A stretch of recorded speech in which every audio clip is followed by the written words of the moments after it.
Jeff Bellis and Roger Ecroft is behind the camera.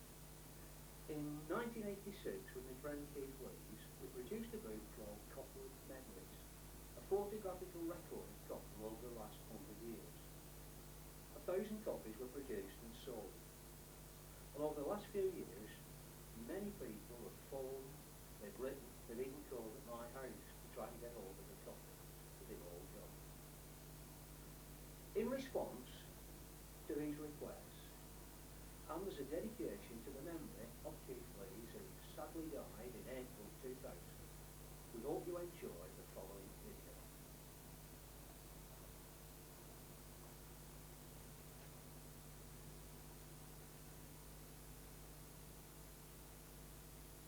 A first glimpse of an earlier Coppull is given to us by the Reverend Thomas Cruddas Porteous, the first vicar of St John's, from 1912 to 1934.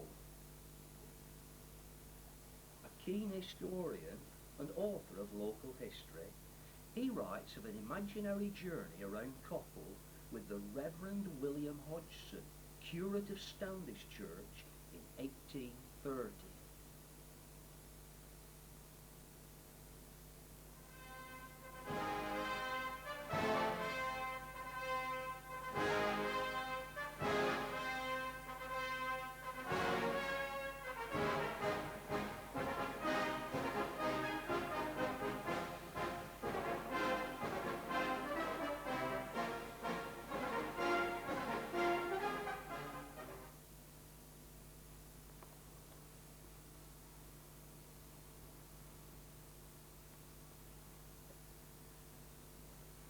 This is a map of Coppull in 1830. 3 pubs, 20 to 30 farms, 1 chapel and a scattering of cottages. Most people made a living from the land as farmers and farm labourers. Some were weavers, with hand looms taking up a large part of their small cottages. Of the 876 people living in Coppull, about 3/4 could neither read or write. There were small schools. One was behind today's old parish church and known as School House. Another was in a cottage at Millstone Platt. And one was down Birkacre Brow, where Bennisons now live. Only 1/3 of the children attended Sunday school. Education was an expensive luxury and usually neglected. Social life centred around the pubs and the chapel and Sunday school. There was Morris dancing, a market day, the church choir and band. Coppull in 1830 was very different than Coppull today. Our journey around Coppull begins here at Ellison's Tenement Farm, later called Station Farm. Mr. Yates and his family lived here, and he could be thought of as being Coppull's first Lord Mayor, since he collected the rents and taxes for the village. And as we begin our journey along Spenmore Lane, there is no railway bridge. We come eventually to Mr. Yates's next door neighbour, James Cooper and his family, living at Rowhay Farm at the top of Clanket Lane. Down Clanket Lane, just 2 farms and 6 cottages. Then we come to a row of cottages next door to the old original Wheatsheaf Hotel, on the opposite side of Spenmore Lane. Clayton Gate Farm was at the top of Birkacre Brow, and turning into Chapel Lane, we eventually come to its junction with Sunny Brow. On either side of the road here was Jolly Farm, and here John Jolly and his family lived. As we move around the bend on Chapel Lane, we come eventually to the Printer's Arms. Here, James and Lydia Roscoe lived, but then it was a shop. More or less across from the printers was Livesey House Farm, and further down, Goose Green Farm. Going down the hill, we come to Millstone Platt, but a different Millstone Platt than we remember. A few cottages, but on either side of the road. We then come to Golden Meadow Farm, then but a small cottage. Moving along Chapel Lane, we eventually arrive at Chapel Hillock. A few more cottages, and Coppull Chapel, not yet a church, since Coppull was not a parish and came under the administration of Standish Church. We move on eventually to the crossroads, where today's wagon and horses now stands. Then it was a farm, and as we turn into the long length of Copplemoor Lane, we pass Troy Fall Farm, Moss House Farm, a few more cottages, Osmond House, and eventually we pass the junction with Bogburn Lane, again some more cottages, until we reach Preston Road. We're now on Coppull Moor, but a different Coppull Moor. Just a few cottages, no pubs, no school of course. And as we move down Preston Road, we pass Whalley Farm, where today they package eggs, and further down the hill we pass Elmhurst Farm, once known as Rutter's Farm, and later Scotson's. Some more cottages on Preston Road, and we pass the Oak Tree Hotel. Turning into Spenmore Lane, a few odd cottages, until eventually we come to where today's Tansley Avenue joins Spenmore Lane. Directly opposite is Taylor's Farm, and almost next door, Todd's Farm, later called Ivy House. It was demolished to make way for new development in 1999. Moving down Tanyard Brow, we come to Porter's Farm, which faced Tanyard Brook, Lowe's Farm. Moving on, Springfield Farm, not a hotel. On the opposite side of the road, the Porch Houses. And as we move along Spenmore Lane, our journey now is almost completed. The Coppull of 1830. Not very much there.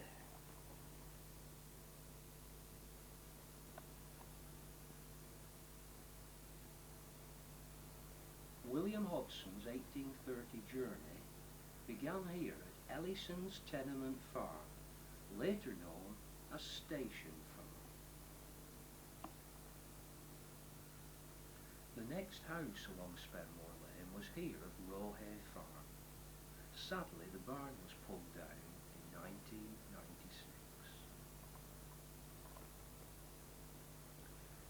Behind today's Spar shop was this row of old cottages, close to the original Wheatsheaf Hotel on Spenmore Lane. This is the original Wheatsheaf Hotel. This photograph was taken in 1884. Today's Wheatsheaf was rebuilt on its new site about 1900.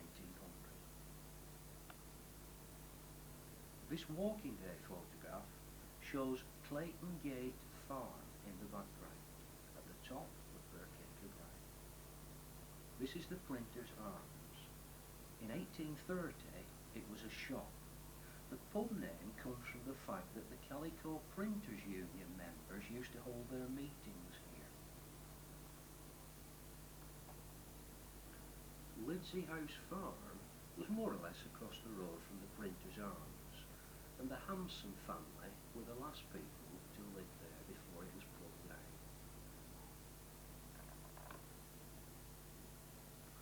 This is a view of Chapel Lane from Goose Green. Goose Green Farm was over on the left, near the top of Lancaster Street.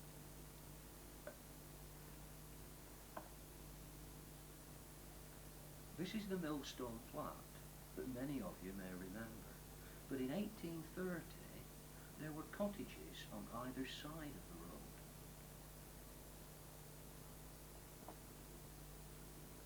The Reverend William Hodson would pass Golden Meadow Farm here, but in 1830, it was a small cottage.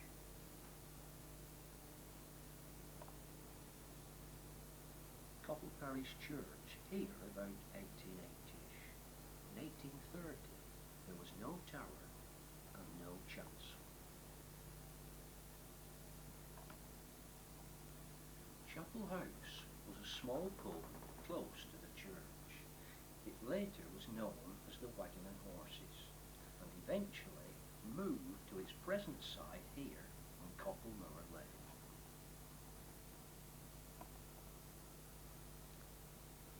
Some cottages on Coppull Memories.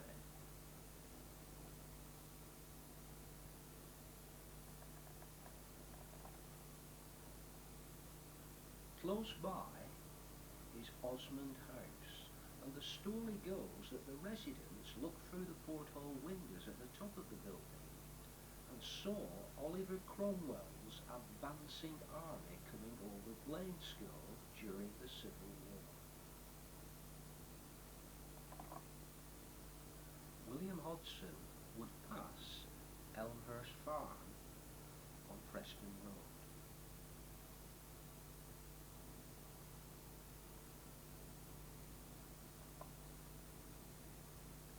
But I don't think he would call here at the Oak Tree Hotel for a pint.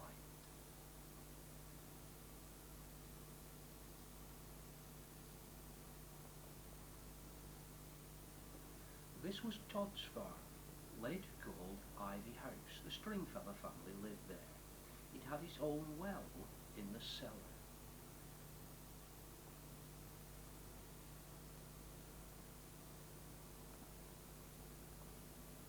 Lowe's Farm.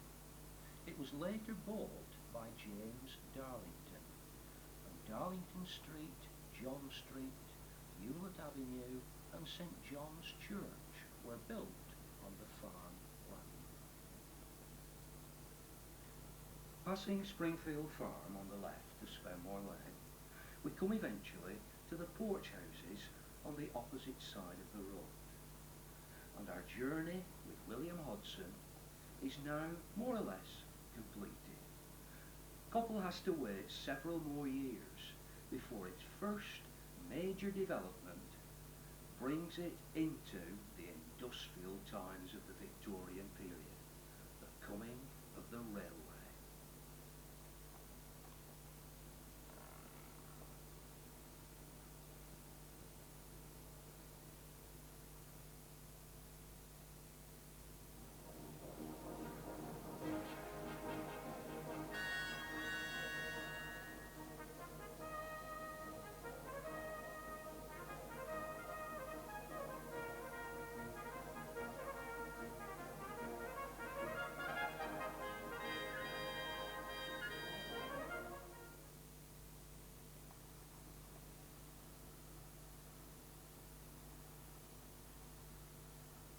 North Union Railway, officially opened on the 21st of October 1838, from Wigan to Preston.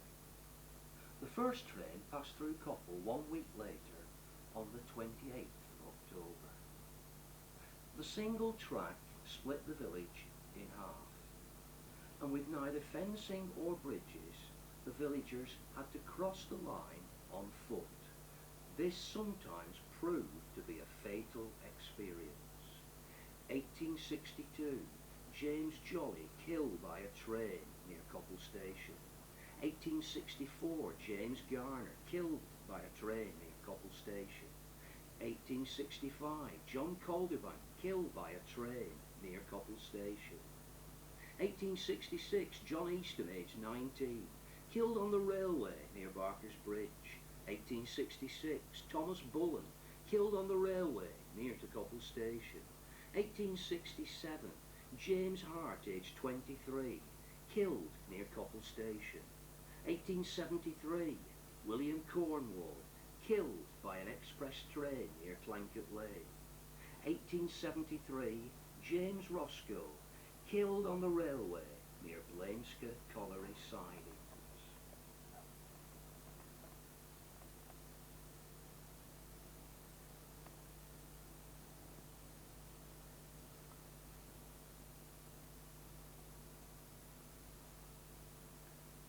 This is Coppull Station about 1880.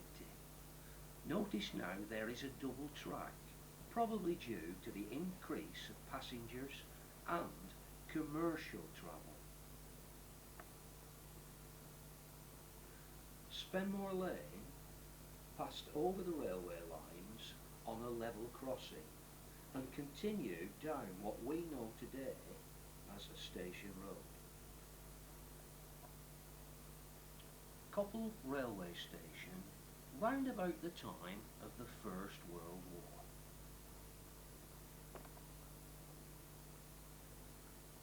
Coppull's last train leaves the station in 1967, and the station is closed due to the actions of Dr. Beeching. A sad, disused, derelict Coppull Station in 1969. The demolition of Coppull Station, 23rd of April 1970. The end of an era.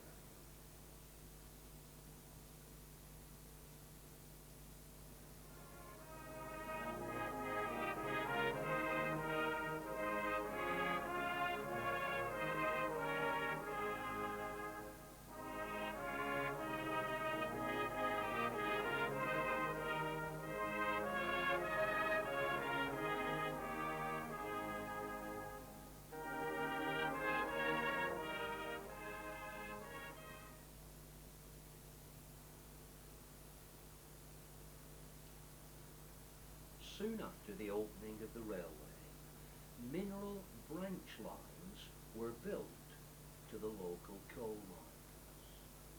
Mines such as Welsh Whittle, Coppull Colliery, Blaenske, Hickbibby, and eventually Chisnall Hall. Coppull, once under the sea, we know this since fossils of cockles and mussels and other sea creatures have been found in the coal and shale extracted. After the retreat of the sea, many forests of trees and vegetation grew and died over millions of years. Each rotted forest resulted in a coal seam. Coal seams such as Arley, Mountain, Bone, Yard, Smith and King.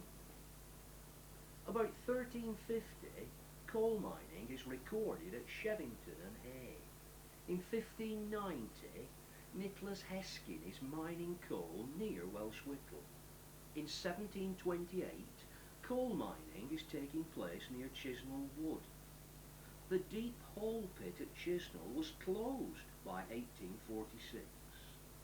Railways and Victorian industrialisation encouraged coal mining, and copper mines such as the John Pit, Springfield, Coppull Hall, Ellerbeck, Birkacre, Drybones, Hickbibby, Tanpit, Blaenske, Pearson and Knowles, and the Wood Pit all produced vast quantities of coal, until eventually the last pit closed in 1967.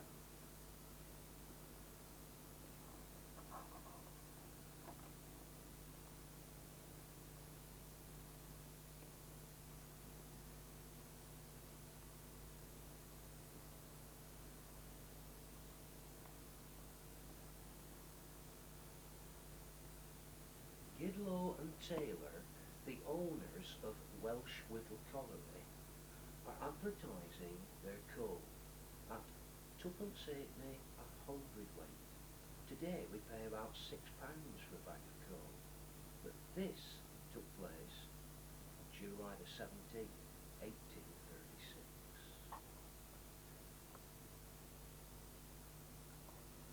Coal mining in Coppull was developed by James Darlington. He was born in 1827 and at the age of 91 died in 1918. The Darlington family owned Welsh Whittle Colliery, Blaenske, the John Pit and Springfield collieries. He was a great benefactor and provided funds to build Charnock Richard School, Charnock Richard Church, the Vicarage, Coppull Parish Church, Tower and Chancel, Coppull Moor School, and finally the magnificent building of St John's Church down Darlington Street in Coppull. His partner and brother-in-law was Alfred Hewlett, who lived at the Grange on Coppull Moor. He was a director of Wigan Coal and Iron Company and a co-donor to the building of St John's Church and Coppull Moor School. This is the site of Coppull Hall Colliery, to the rear of Coppull Hall Farm, owned by Mr Alfred Woodcock. In the background you can see Lowe's tenement farm and the woods in the Yarra Valley around Drybones. In July 2000, the top of the shaft had begun to subside in the field, and Ruttles were hired as contractors to recap the top of the shaft. This is a view of the shaft showing its brick lining.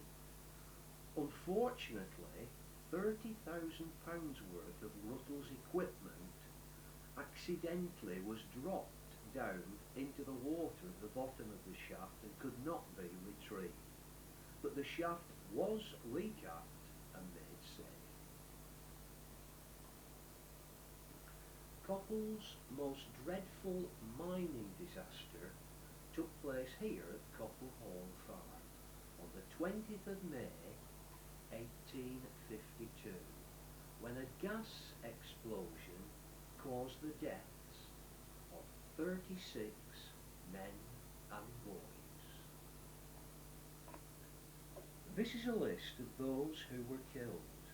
Notice near the top the name Robert Banks, age 40, of Coppull, who left a widow and 3 children, but also his son Robert, age 16, and his son Thomas, age 14, were killed with him.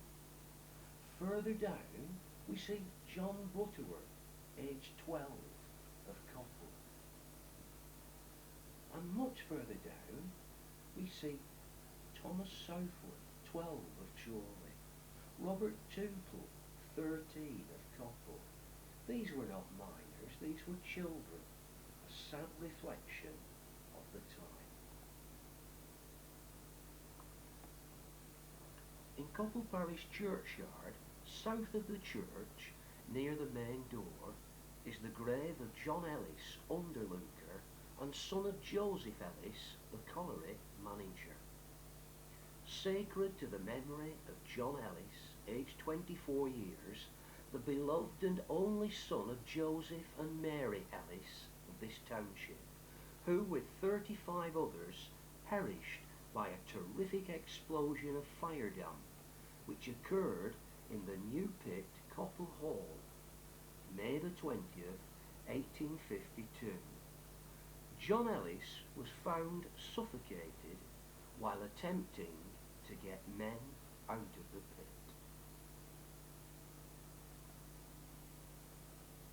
This is Blainska Pit, owned by James Darlington. The photograph's taken about 1870. On the right you can see that there are some pit tubs made out of wicker baskets. Later these were replaced by the metal type tub. This is a later view of Blainska Colliery. In 1918, workman Wilfred Nelson, aged 26, was accidentally hit by a falling hammer and fell to his death down the shaft. These are some of the men and boys who worked at Blainska Colliery. The man on the left with his arms folded is Herbert Dickinson, who later became the proprietor of furniture shops in Coppull and Chorley. During the 1926 strike, some of the striking miners, to make a living, opened up their own small coal mines, particularly in the Yarra Valley. Here we see Tommy Green and Joe Turner near Drybones. This is one of the mines that the men opened up in the Yarra Valley. This is across from Drybones. The coal was sold to Oliver Hart and Talbot Mills in Chorley. Another group of striking miners in Woodcock's Fields off Coppull Lane on the 17th of July 1926. The young lad on the right there in the dark top is Harry Baldwin.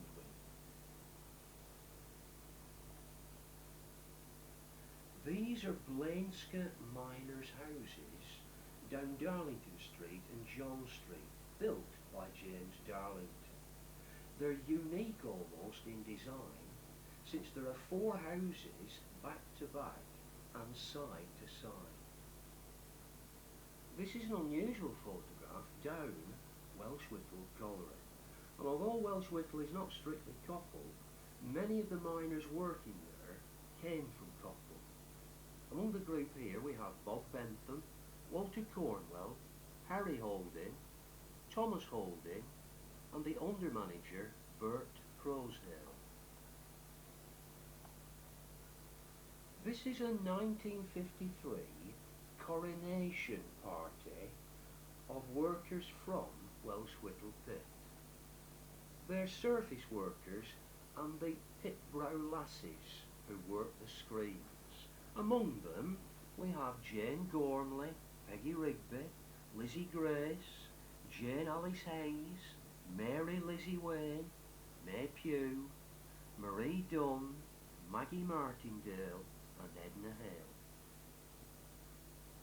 This is a Welsh Whittle bowling trip in September 1962. Standing at the back we can see Bert Lowe, Tommy Swift, next to him the under-manager Jim Barker, and behind him is the tall chap Tom Glover from Maudsley. To the left, seated on the front row, is my father Billy Bellis, Jack Southworth and Jimmy Green. Ellerbeck Colliery opened in 1888. One of its owners was Adlington Coal Company, who went bankrupt in 1932 and had no money to pay the men their last week's wages. The men waited and waited and eventually were paid in February 1933. Ellerbeck Colliery in the 1960s. Joiners from the colliery in the 1800s built a reform club on Chapel Lane, which later became Coppull Cricket Club, and then the Beth Shan Church, and finally the village hall. Ellerbeck Colliery closed in August 1965, and these are the last men leaving the cage. Les Eden, Harold Wignall, Harold Scott, Colin Jolly and George Ashcroft. This is a map of the Yarra Valley in between Chorley and Coppull, and it shows where coal mines had once been sunk over the last 150 years or so. Each mine is shown by a red and black circle or by a red star.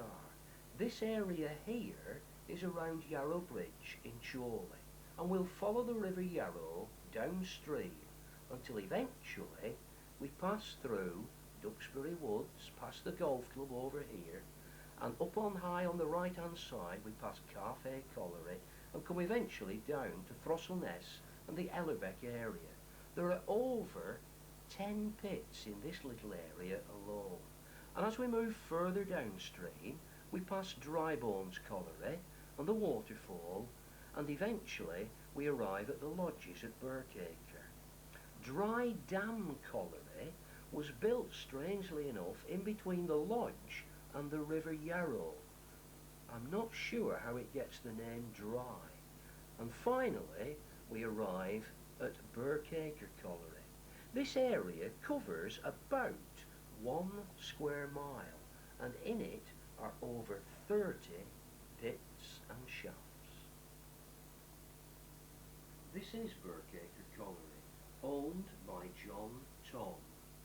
His daughter cut the first sod for the sinking of the shaft on the 7th of July 1879. Coal production started in the 1880s, and by 1918 Burkacre Colliery employed some 500 men and boys. Mr. Dixon was the mine manager, and he lived at the Brown on Sunny Brown. In 1935 the mine was sold to Coppull Coal Company Limited, owned by Oliver Hart, and was worked out and finally closed in July 1939.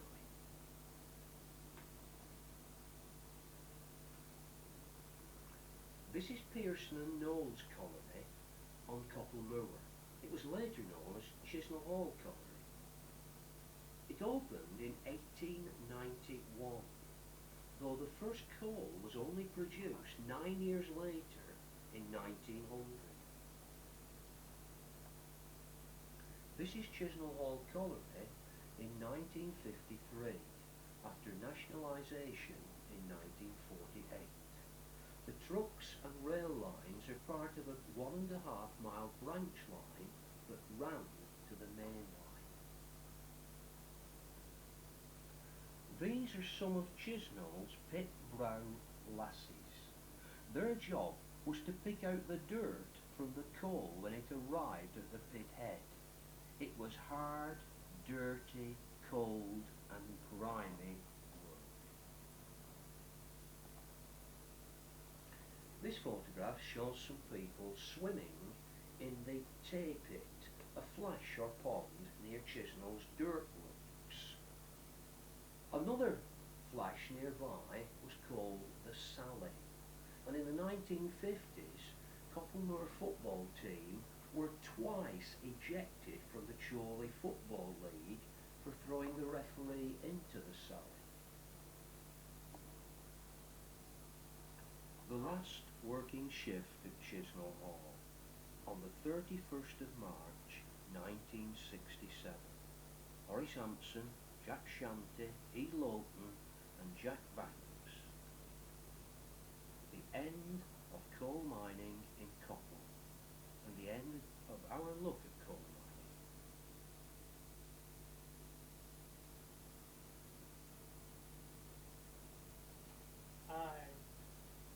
I'm going to start talking a little bit about when I first started down the coal mine, what you used to call them pit then in the older days. After all the basic training, like when you finish your training, you have a choice of a couple of pits. Anyway, I chose Ellerbeck because my uncle Jimmy Richardson, he was the under manager at Ellerbeck, and I think he wanted me down there. So got to Ellerbeck, and in them days you couldn't go down the pit until you were 16. Well, I was only 15 and a half then, so I got it a 6 month on surface. And, you used to go in your, well, not your best jacket, but you used to go in a decent jacket, and you used to have to change in like a big shed. When I first went to Elevate, that's all there were, like a big shed where everybody used to change, and they used to smoke the last cigarette before they went down to pit, and you used to hide all the cigarettes, and maybe on a server you could go and try and find them and smoke them before they came up, or you just get a guard in then or something. Anyhow, that 6 months where you had to go on surface, all you used to do was like load these pit tops up and cars and everything in these trams and in these tubs so they could send them down in the afternoon shift or the night shift, or so they could get them for the day after to do all the work. Anyway, after 6 months, they said, right, you for going down to pit. So then you've got to go into the black place, and it's like they call it lamp room. It's like a big place where they kept all lamps and everything. And you've got to go, and they give you a number. I think my first number were 1948, you had two tallies. They give you a tally to go down. And when like your lamp tally, your lamp was same number as your tally. And when you pick your lamp up, you used to go on pitch out on blue. And you used to get your first tally, you're a brass tally and just a normal tally. You used to get this brass tally to tone setter. And he'd send you down, when you used to get down pit, you'd put your other tally on the board. So you used to go in. Like when you finish your shift, you used to come out and pick that same tally up and give it your own setter to get back up pit. Anyway, that's about tally jobs. Anyway, they sent me down pit, and what was it? First job I did was I went road laying, and they put me with this fella from Adlington in the creek. He was called Bill Porter, and that's all I did. He was like an old retired face worker. And he done like a shovel, he done like a spade. His boots must have been size 13. Anyway, I all but pit with him. And I was with him for about 18 months, 2 years, before they moved me in Barline on the haulage. Then after a few years, you got your first training, and then when you went on from that, Elbeck, it was a wet pit. Some places where you used to go, they used to get water money. It might have only been a shilling a week, but it was water money. They opened the face, where was it? Duxbury. And on that face, halfway through the running it, all this water seeped in, and it was ochre water. And what they call ochre water is like, it's like a rusty coloured water. According to what I was getting told, they were giving all the men who was working in it, when it dropped on them, they were giving them all boils like, and you had to try to block it off somewhere to stop it getting in. Anyway, they sorted it all out, and then after a while, after I'd done my training, I did my training at 4 feet, and what they call 4 feet, you're about, I'd say about 4'6", 4'7" tall. And for a few weeks, they sent a few down, they used to be called Coppull Kings, and you were working then under 13-inch. It was all spare work. There was no machinery to help you out. You were all spare, no matter where you went. And down Coppull Kings, it's no joke. You'll laugh at this, but it's no joke. If you went on face with your spade the wrong way around, you had to send it off to get it turned over, because it was that low you couldn't turn your spade over. And well, Ellebeck, it was a family pit more or less. And in 1965, I got transferred to Parkside. And to compare Ellebeck with Parkside, or Parkside with Ellebeck, it's absolutely totally different. Like at Ellebeck, if you were getting 400 tonne a week up, you were doing very well. At Parkside, you were getting 20,000 tonne a week up. At Ellebeck, if you got an accident, you might have been off with a week or fortnight. Whereas at Parkside, if you got injured, you were off with for 3 months, because everything was bigger, heavier. Everything was with machinery at Parkside. And totally different altogether. And the best thing that ever happened when Parkside closed for me. I think I should do something.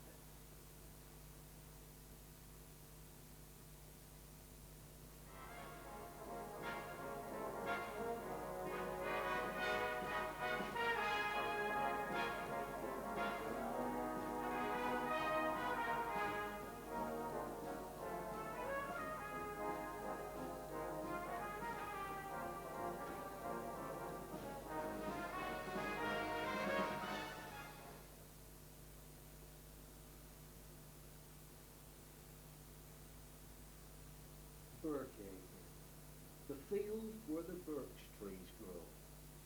Birkacre was Coppull's oldest industrial area. In 1398, Lord of the Manor, John de Coppull, gave permission to Robert de Burgh to make a mill pond and divert the River Yarrow for water power for a corn mill. In 1423 it is recorded that work with textiles was taking place at Burgate. This is a map of the Bird Hall estate in the 18th century, and in 1727 John Chadwick owned Burkacre and Bird Hall and the estate. Ironworking was at higher and lower forges, and there was a slitting mill making iron bars, all using water power. In 1777, Richard Arkwright, the inventor of the spinning water frame, and his partners rented a new spinning mill at Burkacre, together with the forges, a corn mill and a coal pit for £150 a year. Burkacre was one of the country's first manufactories, or factories as they were later called, and employed over 400 workers. People hated and were afraid of the new machines since they took away jobs. In 1779, on the 4th of October, a mob attacked the mill and 3 people were killed. A few days later, 8,000 rioters returned and the mill was burned down. In 1781, a new mill was built, and for many years, under several different managements, the dyeing, bleaching and finishing of material took place, employing hundreds of workers.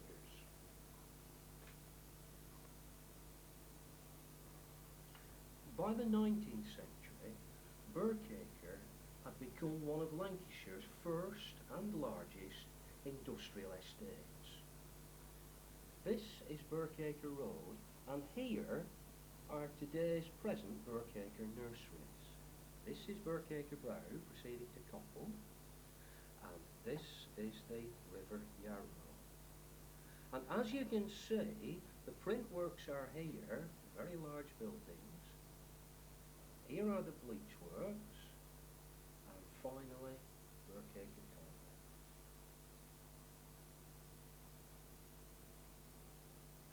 In 1852, Burkacre was now run by MacNaughton, Potter and Company, and was joined by a Mr. John Tom. Mr. Tom was a fine chemist. He invented a method of extracting oil and gas from the shale taken from Burkacre Colliery. He was also a good friend of David Livingstone, the missionary and explorer. This photograph is taken from round about the entrance to today's Garden Nursery Centre and shows Burkacre Road.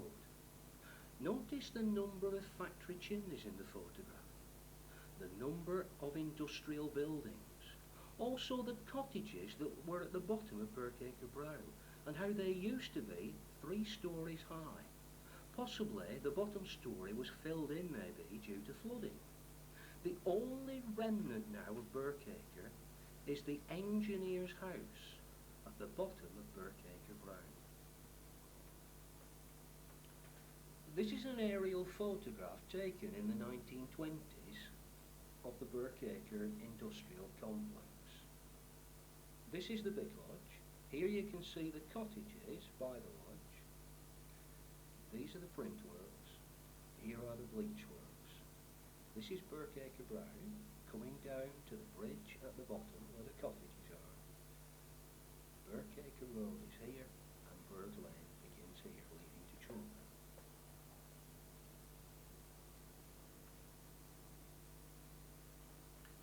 Here we have the print works, and over to the left here is the manager's house, called the cottage. Here is the bridge at the bottom of Burkacre Brow.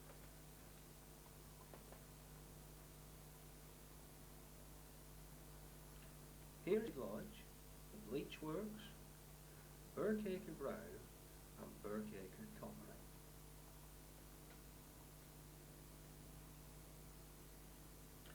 Mr. Tom eventually took over Burkacre Works, and his sons continued the business after his death. In 1899, the Calico printers took over the material printing, and in 1901, the Bleachers Association took over the bleaching. This photograph shows the entrance to Burkacre Works.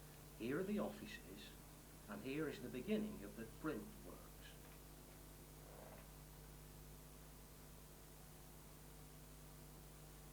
Here we have material printing taking place at Burkacre.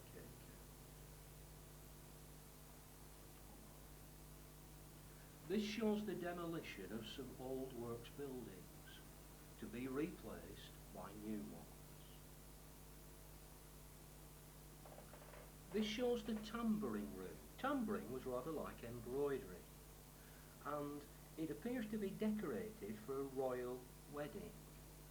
People who worked there were Maggie Tittle, Kitty Lucas, Lizzie Richardson, Rachel Howard, Elizabeth Hardman, Elizabeth Stasiker, Nellie Kelly, Elizabeth Worrell.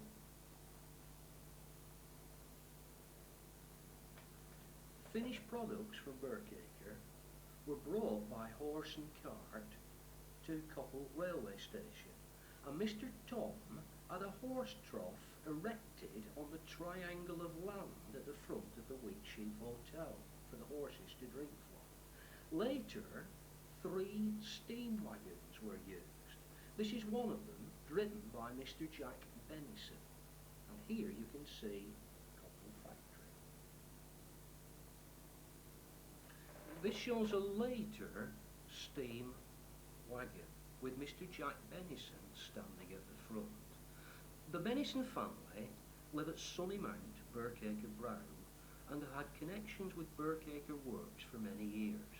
Lawrence Benison first lived at the post office and shop in the cottages at the bottom of Burkacre Brown, and he was also a carrier for Burkacre Mill.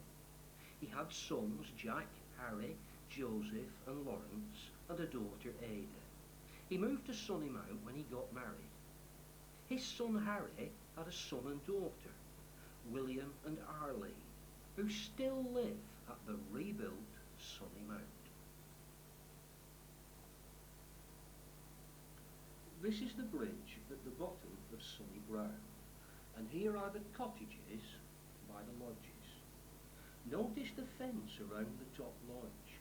A boy had recently drowned there.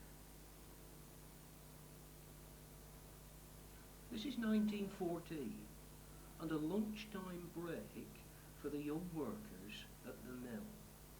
I wonder if they did really appreciate working in such a beautiful spot. 1920, and some of the workers at the bleach works. Maggie Snape, Edie Blackburn, Lillian Kenyon, who later became Mrs. Tom Rucroft, Elizabeth Lucas, Nellie Bolton, Janie Glover, Amy Sharrett.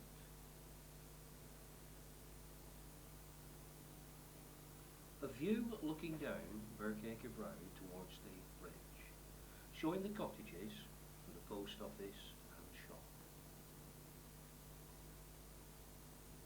This is the bridge at the bottom of Burkacre Brown, and up above here is Sunnymount, where the Benison family lived.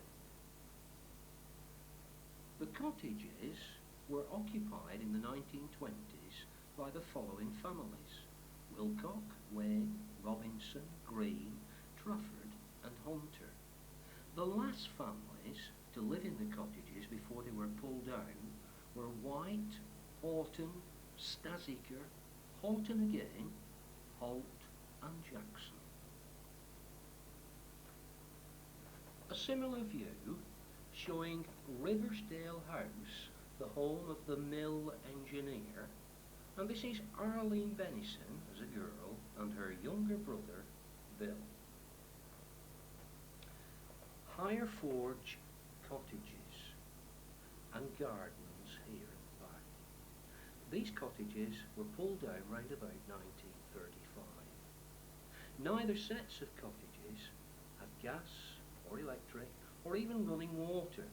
Their water was obtained from a well here in the garden on the hillside. These cottages were last lived in round about 1960.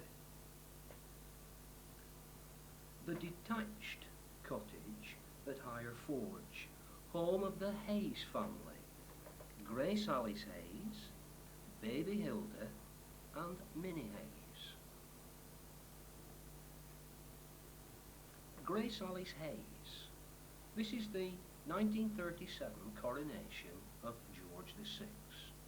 Grace Alice was known on occasions to take a drink, and sometimes did have to be rescued from drowning in the lodge. If you walk along the side of the top lodge, you come eventually to a stepped concrete waterfall running down into the River Yarrow. This is at the bottom of Primrose Hill.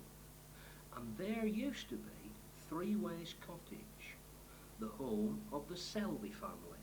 Today's footpath passes through their garden right by the side of the ruins of the cottage on the way to the waterfall.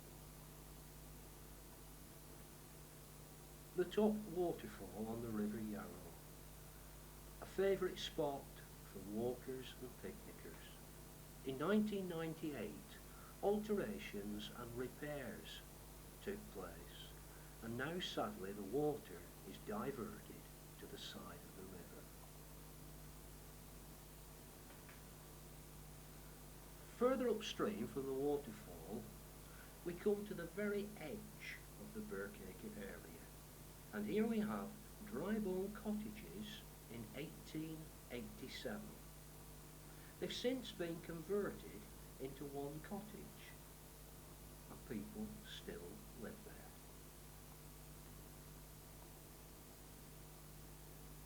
In the mid-1930s, the Calico Printers and Bleachers Association closed Birkacre Mills down. In 1938, Birkacre Colliery closed. Later, different firms used the buildings for storage. Parts were used for battery hens, and later television sales and repairs took place there. In 1960, almost all of the buildings were pulled down, only the offices remaining, and they too have since gone. Today, little remains of Birkacre's industrial past. It is now Coppull's natural beauty spot, and even lost its name and become Yarrow Valley Park.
cotton spinning came to Coppull in 1906 when a Wigan company, who also owned Eckersley's Mill in Wigan, built Coppull Ring Mill. Later, in 1908, another company using the same firm of builders built the Mavis Mill.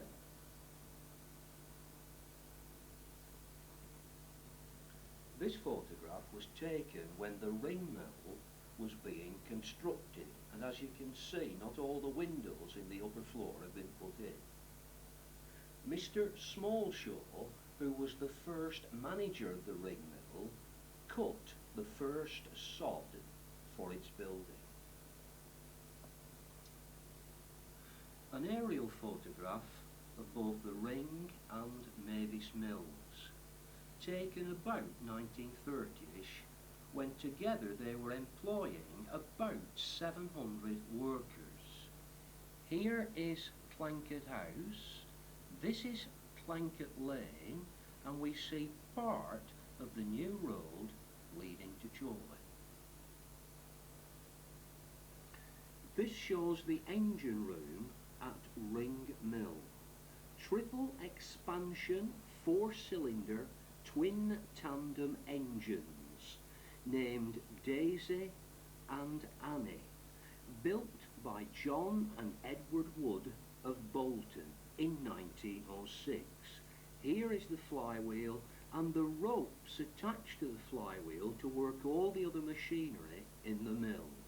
These engines stopped working in August 1966 and sadly were broken up in December 1966. Here are 4 mill girls in the ring mill in 1913.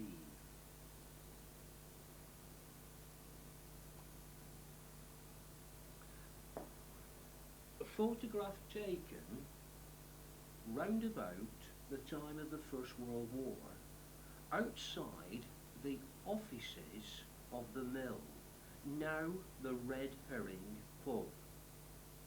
It shows a large number of child workers who were possibly half-timers, spending half their time at school and half their time at the mill.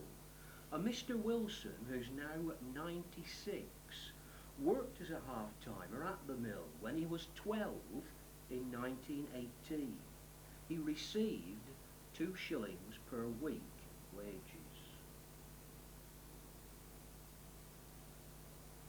3 more mill girls, Clara Riding, Lizzie Sim and Maggie Lowton.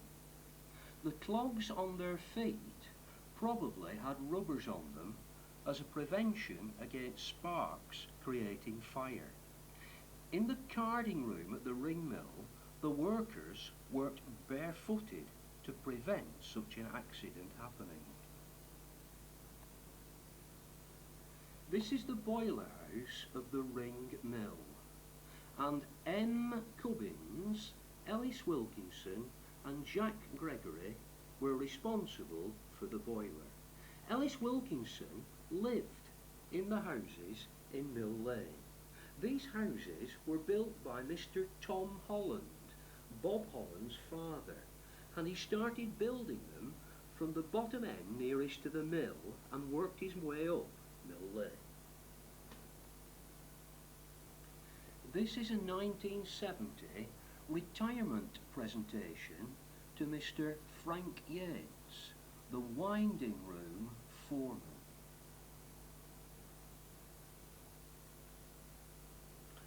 The Mavis Mill closed about 1930 and for many years afterwards was used for storage by the Ministry of Supply. It was pulled down in 1968. The ring mill finally closed in November 1979 and eventually became Coppull Enterprise Centre, containing various work units.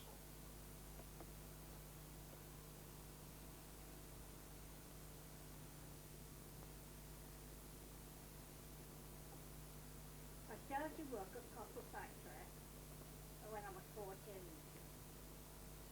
because I couldn't get any other job at the time. I went down to the apprenticeship as a tailorette. I started at 14 and I would say the first job was at Lowlands. We moved there to Coppull Mill after looking for a job from farmers. Started work at 7:30 in the morning till 12 o'clock. We had half an hour's break, which I ran home at Open Stag for my dinner. Came back, worked till 5 o'clock.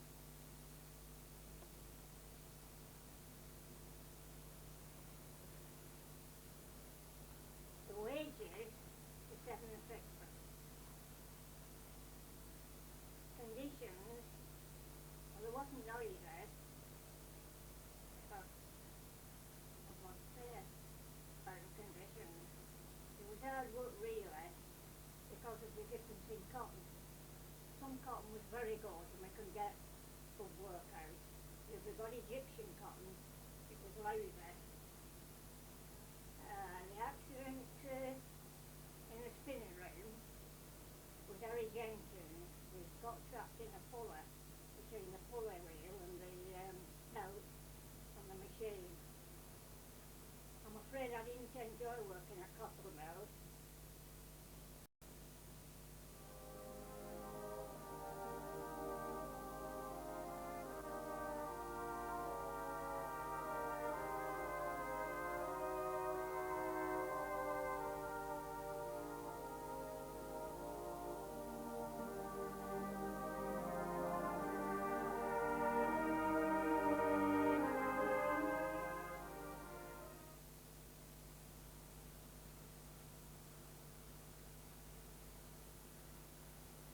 Coppull Parish Church.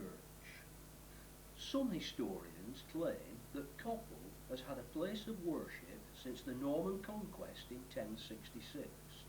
Others dispute this, and that a church only appeared in the village much later. There was certainly a chapel here by 1520, but not necessarily on its present site. It is recorded that a fugitive sought sanctuary in the church, and that a wedding took place in the reign of Henry VIII. But this church fell into disuse. In 1654, a new chapel was built by William Crook, a Coppull landowner. There then followed many years of religious dispute between Mr. Crook and the rectors of Standish Church. In 1715, the chapel closed and fell into disrepair and became a stable. In 1730, the Bishop of Chester decided that Coppull be placed under the authority of Standish Church and was repaired and reopened. In 1758, the chapel was rebuilt and enlarged. In 1816, a gallery was built upstairs, seating 150 people. In 1856, Coppull became a parish.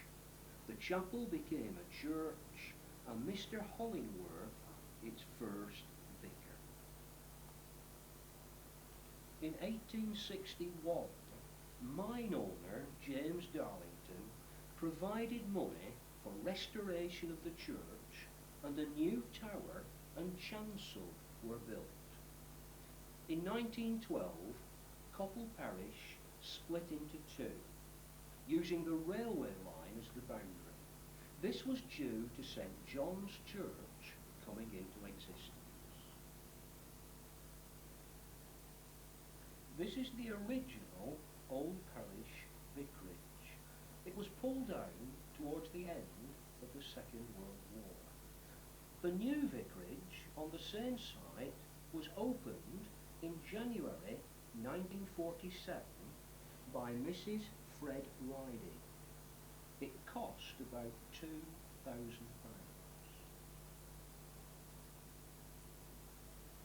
Reverend George Tomlinson was vicar between 1906 and 1913. The next vicar was the Reverend William Lancaster, shown here with his son Billy. He was a keen football fan and was vicar from 1913 to 1932. James Stanley Bird Stopford was vicar from 1932 to 1945. In 1945, John Whittaker arrived as vicar. Besides being a doctor of theology, he spoke Latin and Greek and taught maths and music. He was a keen youth worker and took hundreds of young people on holidays in Ireland, Scotland and on the continent. In 1947, he bravely introduced the German exchange holidays and met with some opposition from relatives of those who were killed in the Second World War. A well-known eccentric, Mr. Whittaker was kind and caring, inviting into the vicarage many people in distress. Coppull Parish Ladies, about 1900.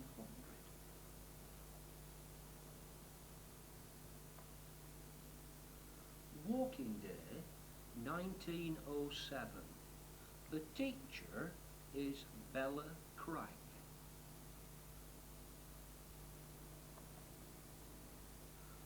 Walking Day, about 1905 on Coppull Memories.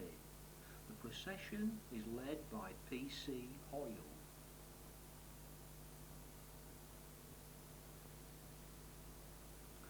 On the Wagon Bridge in 1905, the girls are led by Anne Holmes, who later became Mrs. Herbert Dickinson.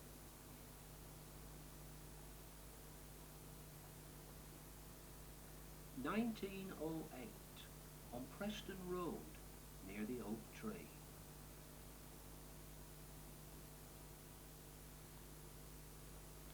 The Men's Bible Class, 1910.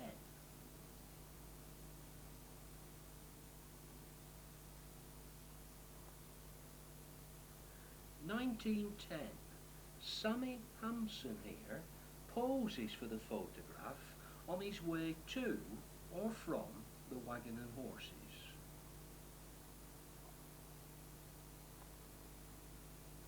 1912 or 1913 on Chapel Lane near the church, since Coronation Terrace was built in 1911 and Hawthorne Cottages filled this gap in 1914.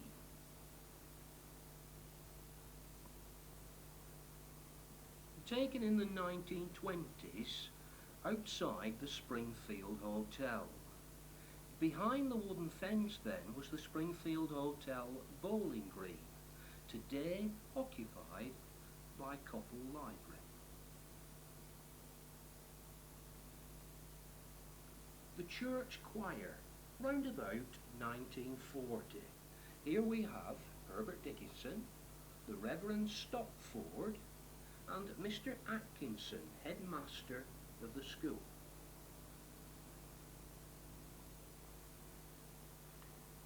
Coppull Parish Church amateur dramatic group called Old Parish Players, 1948.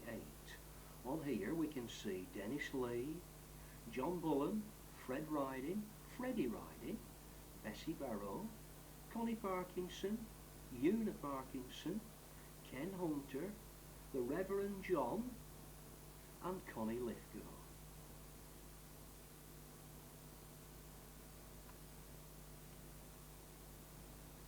The Old Parish Rose Queen, 1952.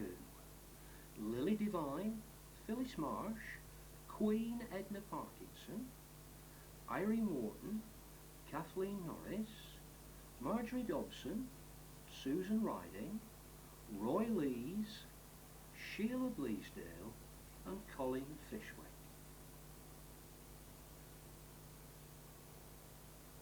Coppull Parish Scouts in the mid-50s. Brian Rigby, Dennis Lees, Tommy Bennett, John Dyson, Bobby Bland, Barry Frith, Tommy Green, Colin Yates, Ken Taylor, Colin Bateson and Keith Lees.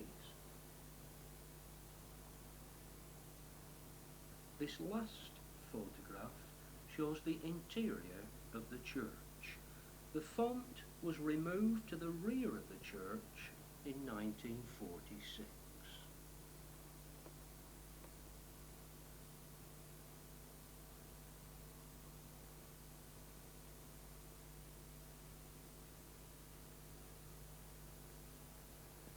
Methodism in Coppull began here at Pear Tree Farm, Tlankett Lane, in 1845. Pear Tree Farm was situated on the right, just before the road that turns into today's Pear Tree Estate.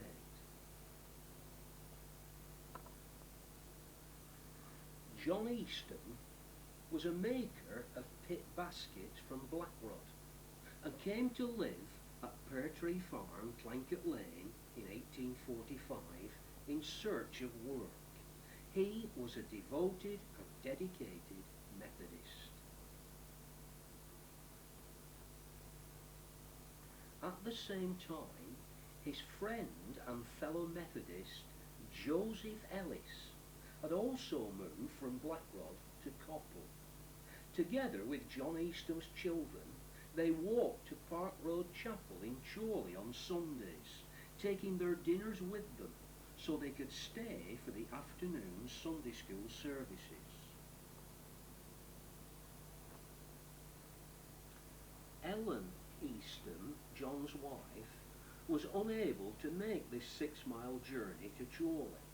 She attended Coppull Parish Church, but was disappointed in the form of service. Mr. W. Hodgson, a tea salesman and a Methodist preacher from Preston, visited Mrs. Easton, and she invited him to preach at Pear Tree Farm. One room in the farm was set aside for services. It was whitewashed, filled with benches, chairs and a table. At first, progress was very slow. The people of Coppull didn't seem to want to have anything to do with this new religion. It eventually looked like the services would have to stop. But Ellen Easton persevered, and slowly the congregation began to increase. So much so that a cottage was obtained and converted into a chapel, and a Sunday school began in Joseph Ellis's barn.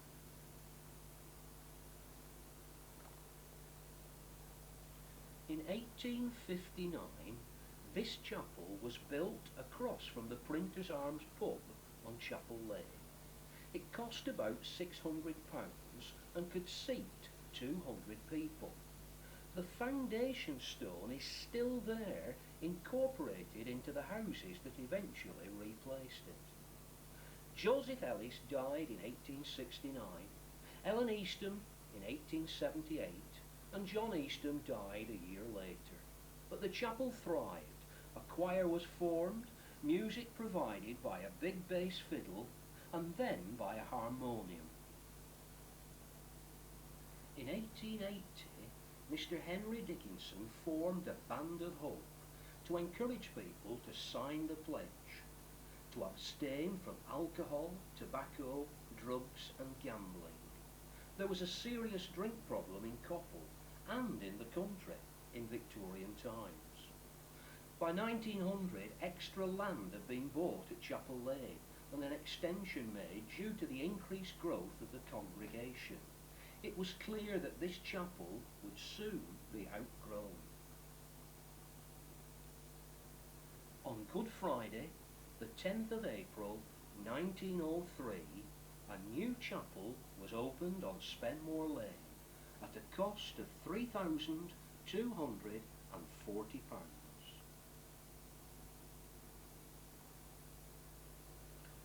This shows the chapel hall. Notice it was lit by oil lamps. This is showing a retirement party for Mr. David Dickinson, the Sunday school superintendent. Primitive Methodism began in Coppull about 1900, and services were held in members' homes and sometimes at Coppull Band Room at the bottom of German Lane. And after many donations and lengthy fundraising, a new chapel on Preston Road was opened on the 26th of September 1903.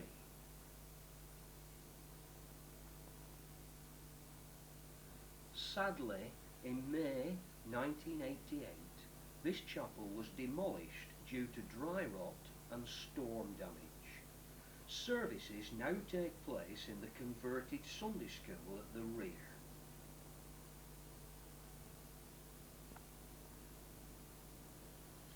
A chapel outing round about 1895.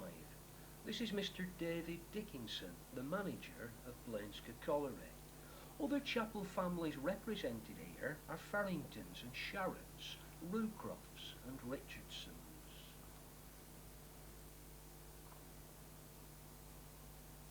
Spenmore Lane Chapel, walking day, round about 1900. The photograph is taken in Chapel Street.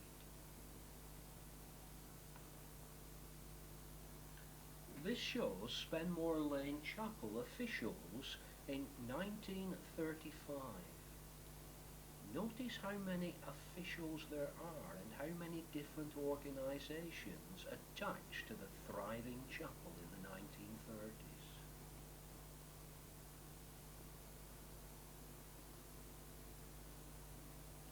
Coppull Merrymakers Concert Party was made up of members from both of Coppull's chapels, and they performed at different places around the district.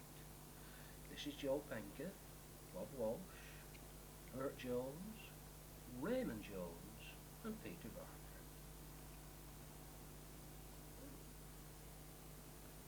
Spenmore Lane Morris dancers in the 1950s. Mrs. Knowles ran the troupe, and here we have Joan and Olwyn Bellis, Sylvia and Millie Babs, Sheila Kent.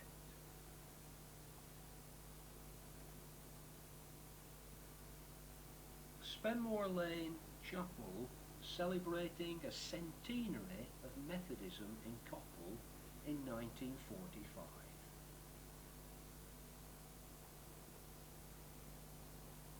Spenmore Lane Sunday School Sermons, the 12th of May 1957. Here's Mr. Jimmy Ingram, the organist, Cynthia Davis, Audrey Bellis, Jack Davis, the Sunday School Superintendent, Glenys Dickinson, Muriel Richardson.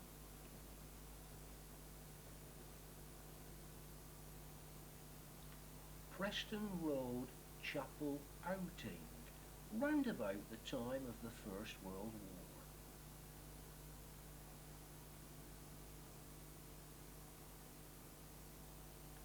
Preston Road Sunday School outing to Heysham in the 1950s. The photograph is taken on Coppull Station.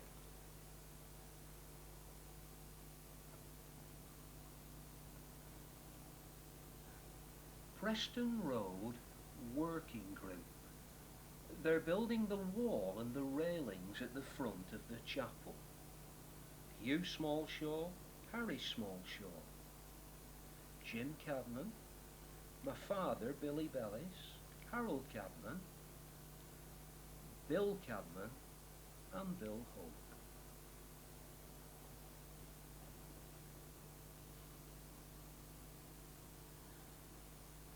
This is what happened to the wall and the railings after a road accident in February 1937. They were, of course, later rebuilt.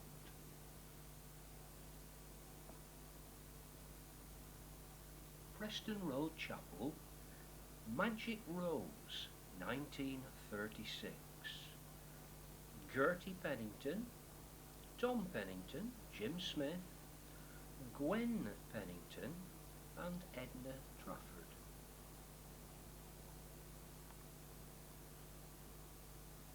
Preston Road Chapel Jubilee, 1953. 50 years of primitive Methodism in Coppull. Jim Smith, Jimmy Trafford, Alf Schofield, Jim Critchley, Polly Penketh and Joe Penketh. In 1903, when the church at Preston Road was erected, Methodism was split, and that church was built by the primitive Methodists. In 1935, the rift was healed, and the words primitive and Wesleyan were dropped, and the church became the Preston Road Methodist as it is known today. In those days, the church was the focal point in the lives of the families which attended.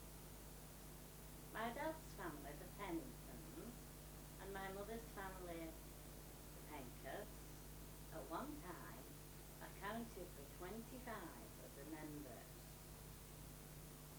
My granddad was Richard Wilson Penketh, and he was made a leader in the church. He was a newspaper reporter and photographer, and much of his time was spent travelling round the churches and the day schools and other events. He would arrive and set up his tripod and his camera and vanish under a black cloth. His photographs were mainly of people, and they're still of interest today. His only mode of transport was a bicycle, and he was to be seen in his distinctive hat, travelling around all the highways and the byways in any kind of weather. And nobody else had a hat like this Penketh. His son Joe, who was a loyal servant to the church at Preston Road, followed in his footsteps when he became the local reporter for this area for the Geordie Guide. My grandma, Sarah Penketh, was a very popular lady in this village. When she left the church on Sunday evening, she would go along with Mrs. Rainford to her home, where they would have supper. Afterwards, my grandmother would make her way here to her home in the dark down Spenmore Lane. There were no lights in those days. Now we had a policeman who, in my eyes, had a massive dog. It was an Alsatian, and he used to walk the streets day and night. One Sunday evening, Grandma arrived home and said to her daughter, my mother, "Here, Gertie, it's been pitch black tonight. I just getting to the bottom of Tanya Brow when something brushed again my legs. I were frightened then. And just know who it were. It were young Bobby with his great Astrakhan dog." Now Astrakhan was a material that was used in the clothing industry. She died on New Year's Day morning, 1937, and a tribute paid to her was printed in the Geordie Guardian, and it reads as follows. Although a staunch Methodist, she was also a regular patron of various prominent church efforts, whatever the denomination, and her charitable acts and generosity were well known throughout the Coppull district. That is a good example of how they lived in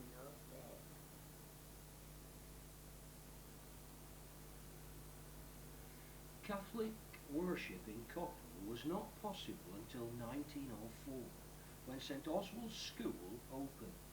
Before this date, people walked to St Mary's in Standish or to St Gregory's in Chorley. But after 1904, Mass took place in a school classroom.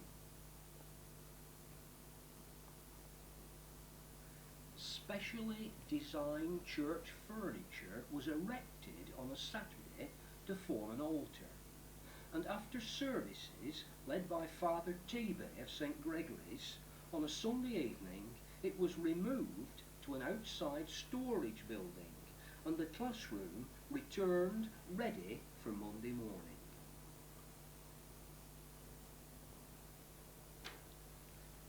In 1908, a young priest, Father Thomas Clarkson, came with Father Tebey with the aim of forming a parish in Coppull. Father Clarkson campaigned vigorously for many years for a church in the village. He generally had several raffle ticket books in his pockets to raise money.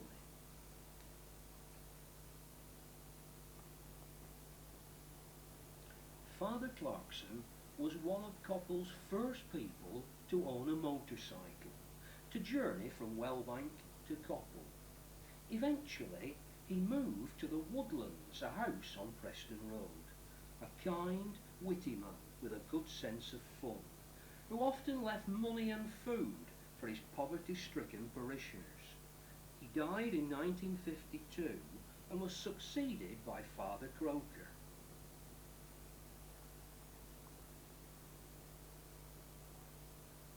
The laying of the foundation stone for St Oswald's Church in 1926.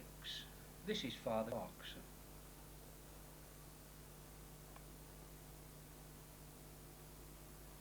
Walking Day 1936 in Tansley Avenue.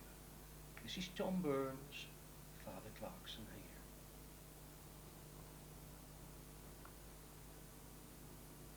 St Oswald's Harvest Ball, November 1939. This event took place at the start of the Second World War, and admission was a shilling, but no admittance without a gas mask, since there was a real fear of German bombing.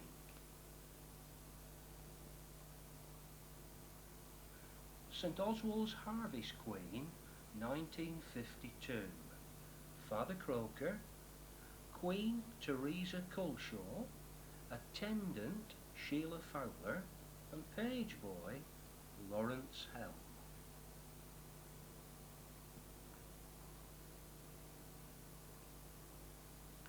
The Feast of Corpus Christi in the 1960s.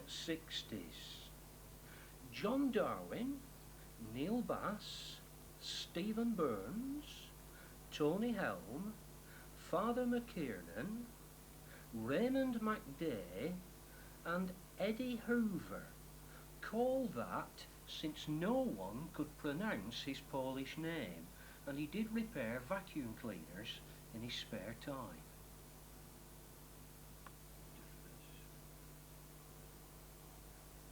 St Oswald's School opened on the 11th of January 1904 with 11 pupils and Miss O'Malley as headmistress. Due to ill health, her contract was terminated in December 1904, and after several temporary appointments, Miss Helm became headmistress.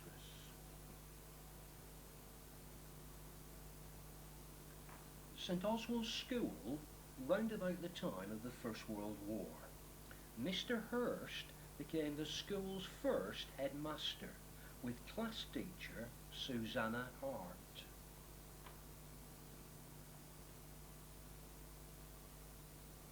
St Oswald's in the 1920s. This is Mr. Thomas Holding, the second headmaster. He died in 1929.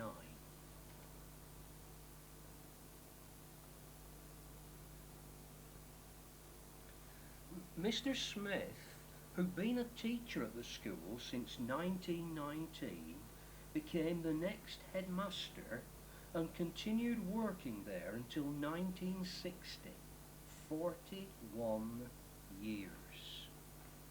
Here we have Herbert Sharratt, Billy Hardman, Louisa Turner, Frank Upton, Kathleen May.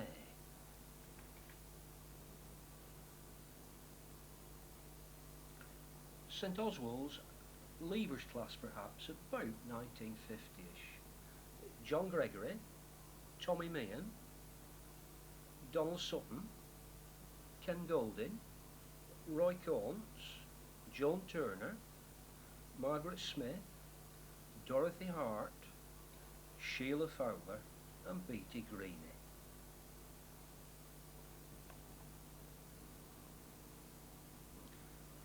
St Oswald's round about 1960, just before Mr Smith retired. Johnny Cooper, Bernard Holland, Arthur Trafford, Jimmy Sutton, Veronica Meehan, Phyllis Woods, Mary Riley, Pat Astley, Pat McCafferty, Alice Smith.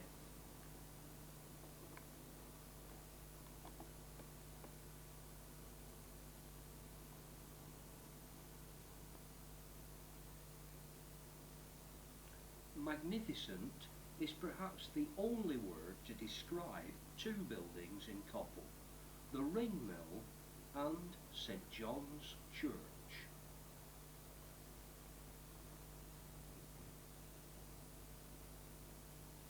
In 1909, James Darlington, chairman of Blainska Colliery Company, and Alfred Hewlett, director of Wigan Coal and Iron Company, both offered Coppull the gift of a new church.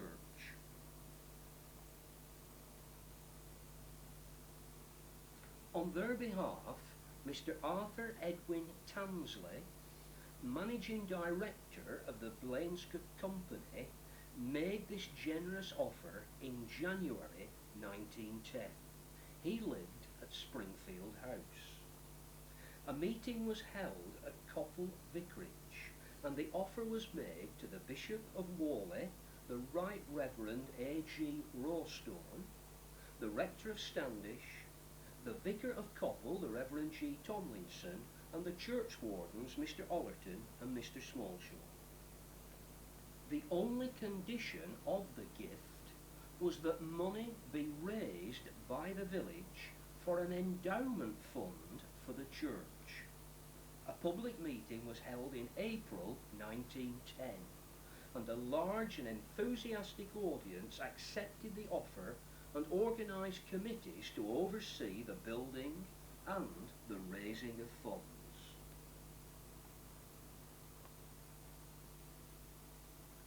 Mr. Darlington also gave the land for the church, and the work began.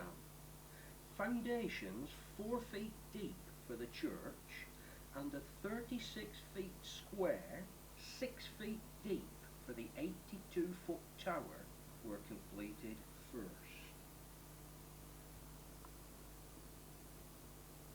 Construction began using stone from Charnock Richard Quarry.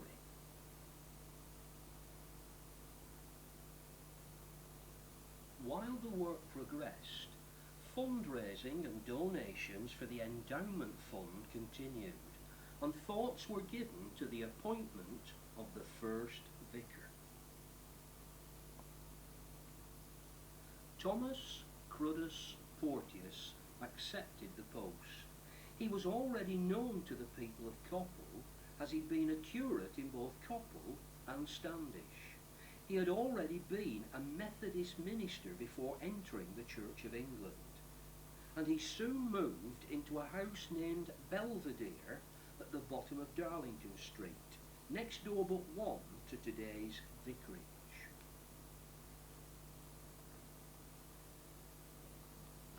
On a sunny 7th of June 1911, the day for the laying of the foundation stone, A large procession walked from Springfield House to the building site.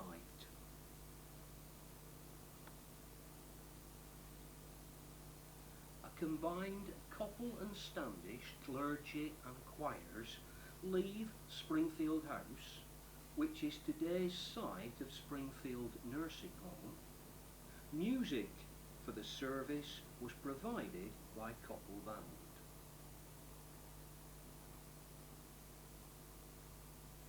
Mr. Tansley leads the procession down Park Road.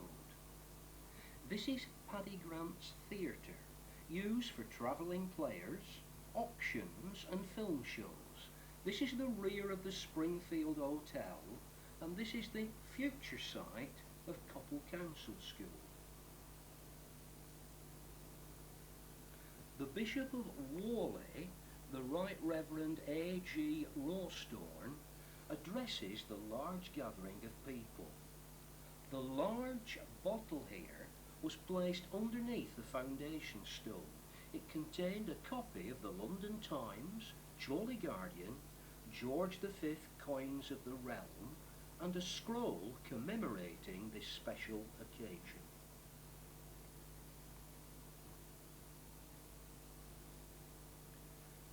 James Darlington did not attend. He was then 84 years old and lived in Leicestershire. Here we see his son, Mr. Hayward Ratcliffe Darlington, speaking to the assembly.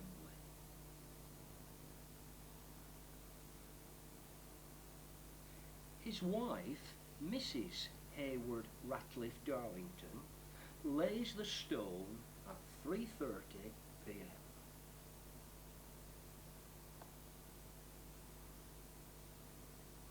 The ladies in their Sunday best.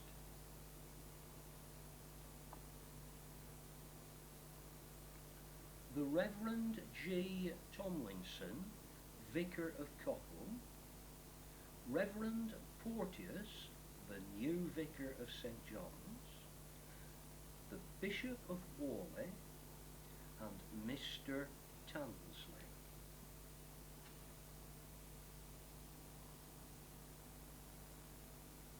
Looking towards the new houses in Park Road. At the conclusion of the ceremony, steam whistles sounded at the pits. There were loud explosions, and Coppull Band played the Hallelujah chorus.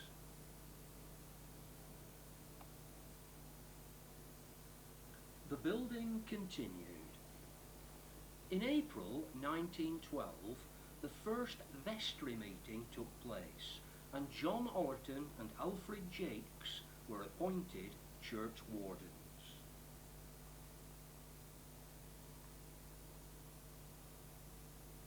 A view of the start of the tower from today's vicarage in Darlington Street. The first parish service took place at Coppull School on the 21st of April 1912. Morning services were held there, and in the evening at the band room and public hall at the bottom of German Lane.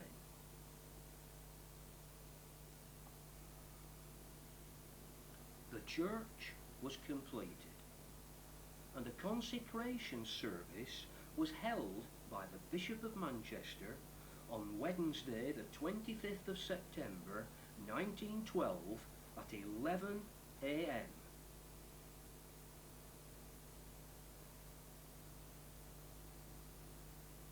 Over the next 10 days, special services were conducted by clergy from Wigan, Bury, Standish, Whalley, Bolton, Charnock Richard and Manchester.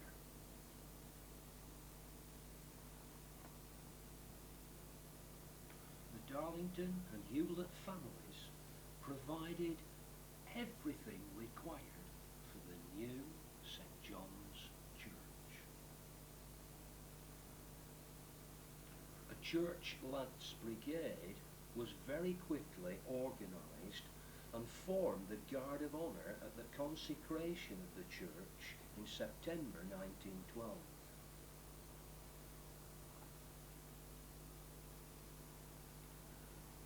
Round about 1912-14, a group proudly showing off St John's first banner. Here we have Jack Murray, Johnny Holding, Alfred Jakes, the church warden, and of course Mr Porteous.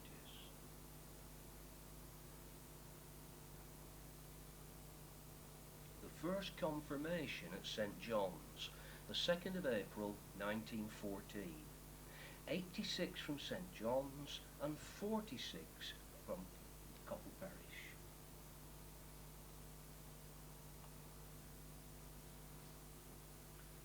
A men's weekend round about 1920. Jack Fisher and the Reverend Porteous. Bell ringers about 1920. William Holding, Arnold Holding, Thomas Holding. Note the chalk numbers on the floor, telling the men when to pull on their rope.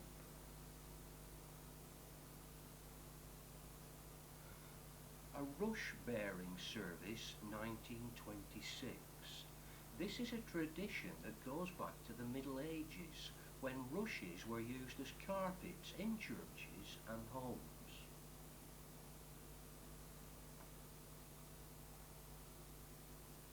The Church Choir, 1932. Albert Gibbons, Jack Yates, Ben Riding, John Holding, Tom Taylor.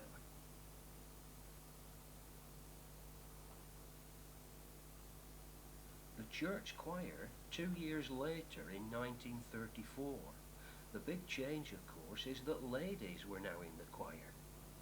Mary Ellen Bispam, Miss Alice Jakes, Polly Hilton, Mrs Porteous, and Janie Murray.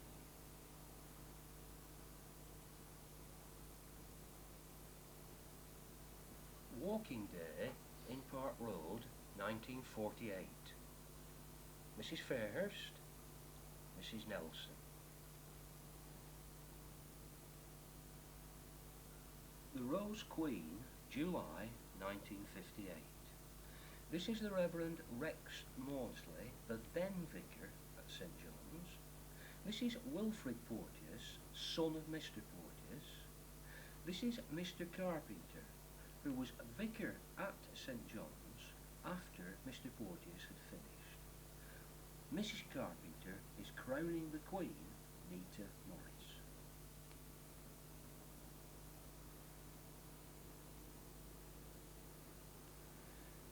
St John's Dramatic Society about 1960. Sheila Fairhurst, Freddie Riding, Frank Yates, Tom Taylor, Amy Fairhurst, Annie Nelson and Jack Yates.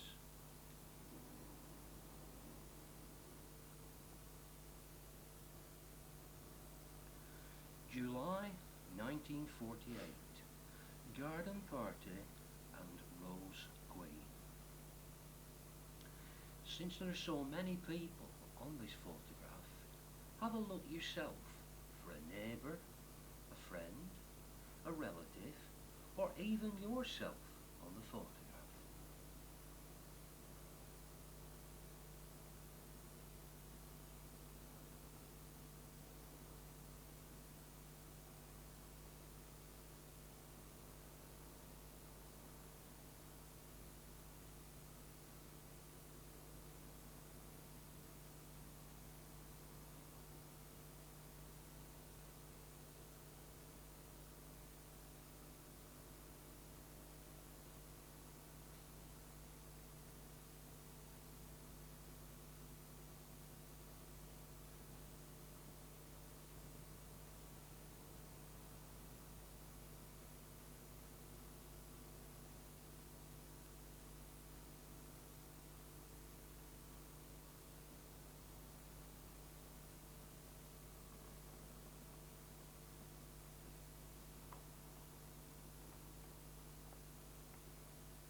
town's first school was the National School, built in a corner of the Blackfield to the east and behind the church in 1817. In 1847, a new school was built on Chapel Hillock across from the church, and the original date stone was re-erected and altered to 1847.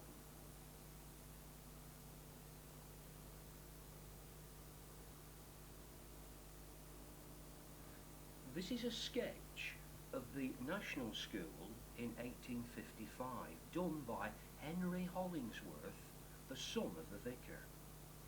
There were also 2 dame schools in Coppull, charging a few pence a week to provide basic teaching in English, maths and scripture. One in a cottage at Millstone Platt run by James Longworth, hence Longworth Avenue, and another at 6 Glover's Cottages, now Rivington Place, on Coppull Moor. This is Pinfold House, and it's where stray animals were gathered and returned to their owners at a fee.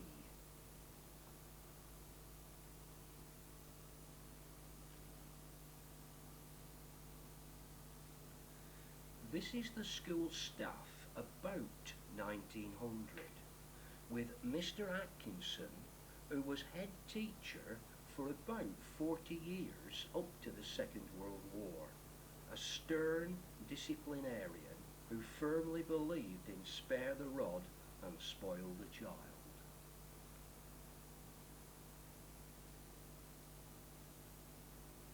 (1906). The photograph seems to be taken in the churchyard with the school in the background. This is Doris Selby, George Parkinson, Billy Pilkington, Bill Heatley and Gilbert Dickinson.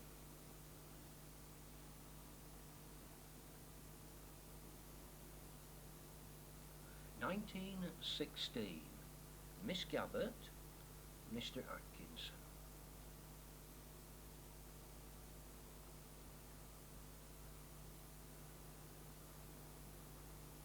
(1919). Teacher Miss Polly Graham, Annie Bowley, Sarah Stringfellow, Violet May Hale, Harry Barnes. The badges are for good sewing.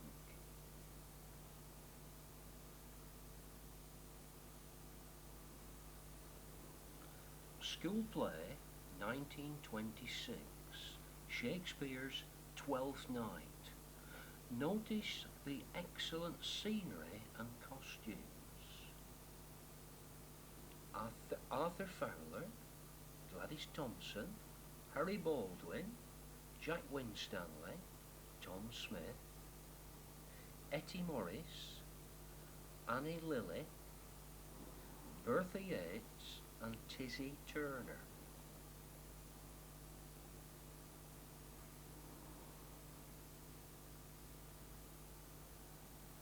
A combined Old Parish and St Oswald's school holiday at Staithes on the Yorkshire coast. Miss Calderbank, Miss Richardson.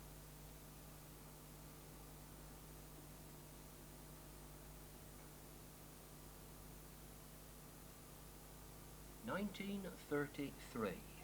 Mr. Atkinson, Arthur Whittle, Bob Pilkington, Tommy Green, Albert Parkinson, Billy Hilton, John Iding. Alice Babs, Sally Hampson, Lizzie Baxendale, Janie Wilson, Lizzie Sim, Elsie Lee, Nellie Baxendale, Betty Woodcock, May Snape, Marjorie Hart.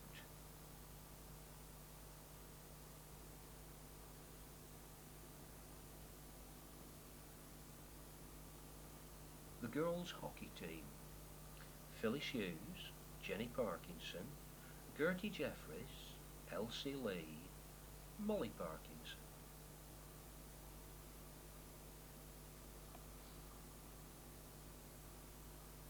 (1935). Ethel Hampson, May Whittle, Phyllis Jeffries, John Whittle, Dennis Lee, Stanley Hill, Eric Tittle, George Haydock.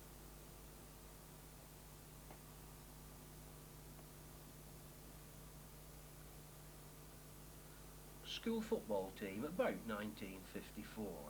Teacher Mr Les Hocking, John Alpin, Colin Ince, Roy Seddon, Brian Hardingham, Dennis Stringfellow, Tommy Bennett, Frank Mercer, John Dyson, Ronnie Hampson, Eric Parkinson, Alan Parkinson.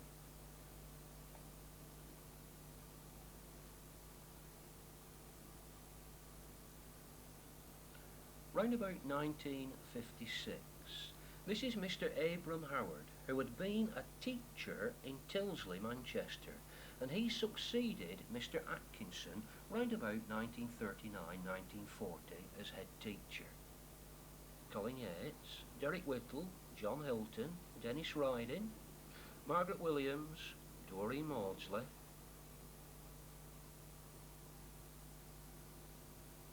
After 24 years as head, Mr Howard retires round about 1964. He receives a cine camera as a gift from the Reverend J. Whittaker. This is Bill Lloyd, a school manager who had the garage at the top of the new road, Mrs Howard, and their grandson, Howard. In 1966, a new school was started at Rowhay Drive, and for a time the younger children attended this school and the older ones remained over on Chapel Hillock. But by 1995, all the children had moved to Rowhay Drive and the National School was converted into flats.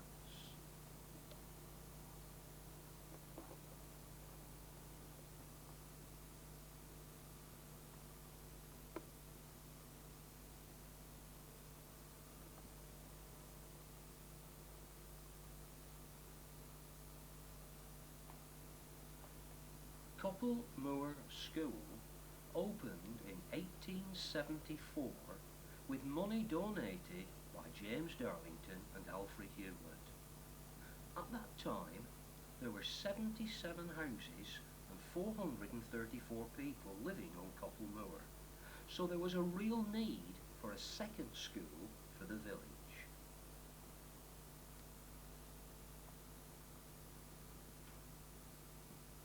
Miss Helen Bannister was the first headmistress for 33 years until 1907, and the very first entry in the school logbook reads May the 15th, 1874.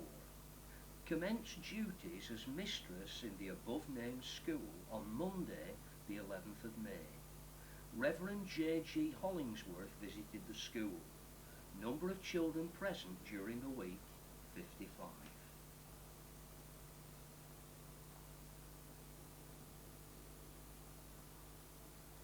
After the age of 11, boys were transferred to the National School, since at that time the all-female staff were not considered capable of controlling older boys.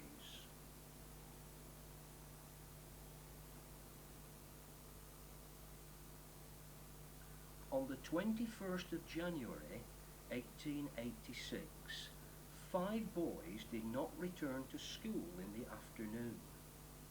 It was thought they were playing truant. When it went dark, they had still not returned.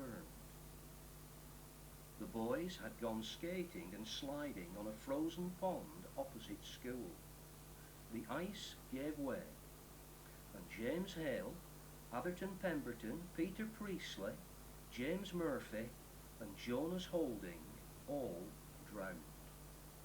School was closed the following Tuesday and Wednesday for their funerals.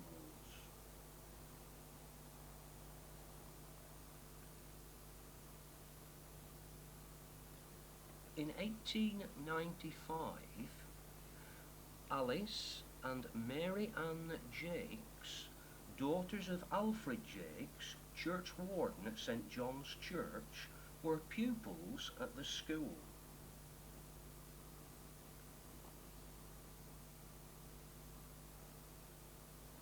This is the school staff in 1905. Miss Bannister. The Jakes sisters had first become monitors, then pupil teachers, and in 1900 Mary Ann qualified as an assistant mistress. In 1901 Alice also became a teacher at the school.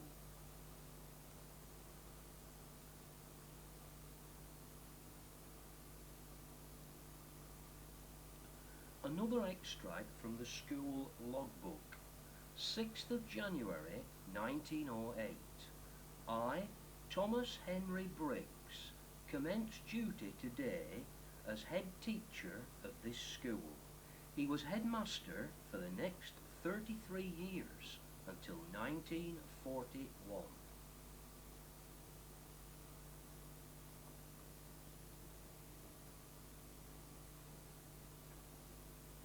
Mr. Briggs was strict and could use a cane, but he was fair and kind.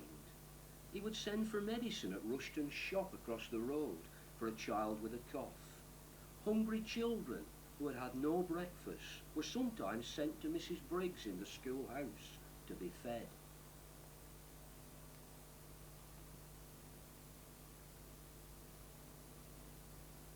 Mr. Briggs brought many new ideas to the school. Music was introduced, a nature club, even a swimming club. A month after he had arrived in 1908, he got use of a piece of land from Pearson and Knowles, the mine owners, for a football pitch. He bought jerseys and shorts for the lads, and in their first match in February 1908, they beat Standish Grammar School boys 6-0.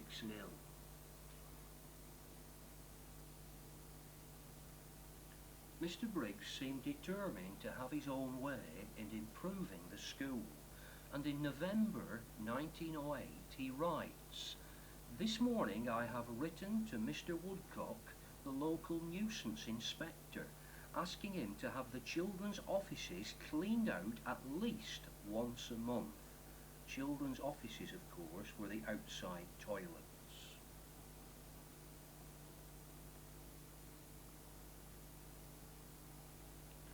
(1910) Inside School. Miss Mary Ann Jakes, Mr. Briggs, of course. The children are specially dressed for the occasion. Notice the desk they're sitting at, and not a smile anywhere.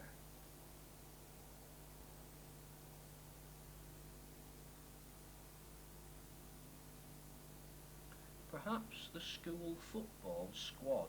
Mr. Briggs in his morning coat, and this is Mr. Butterfield. Some of the older and more responsible boys here were perhaps allowed to exercise Mr. Briggs's bulldogs. He bred them and kept them in the schoolhouse cellar.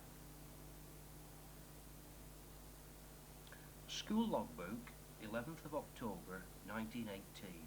Mr. Briggs writes, "A good number of children are absent this week, owing to an epidemic of measles and also influenza.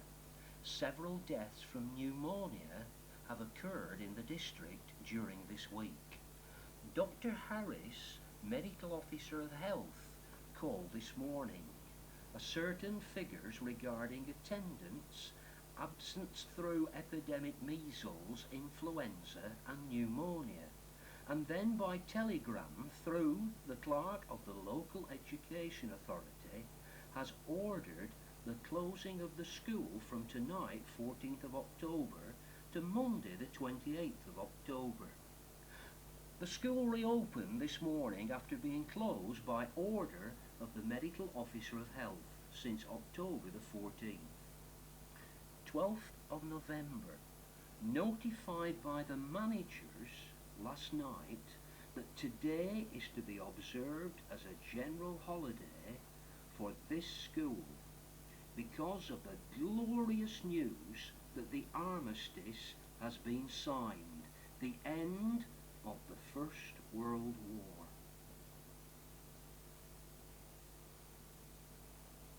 Class Group 1924. Teacher Miss Harwood, Headmaster Mr. Briggs. Some of the children on here are Nellie Cornwall, Gwen Jones, Ethel Hatton, Jane Roper, Tommy MacDonald, Peter Wilkinson. And is this Alice or Mary Ann Jakes? One of them left to teach at the council school.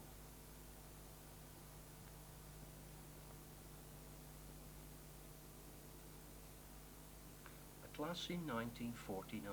On here is Sandra Lilly, Sheila Blackburn, Nita Morris, Norman Ferrymond, John Smith, Kenneth Winstanley.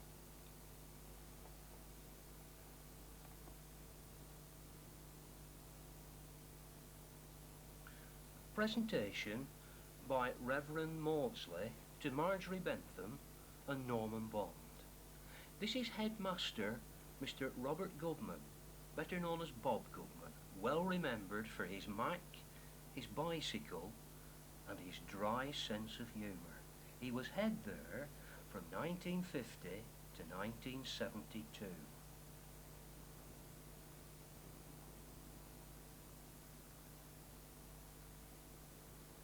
Class photograph in the early 1950s.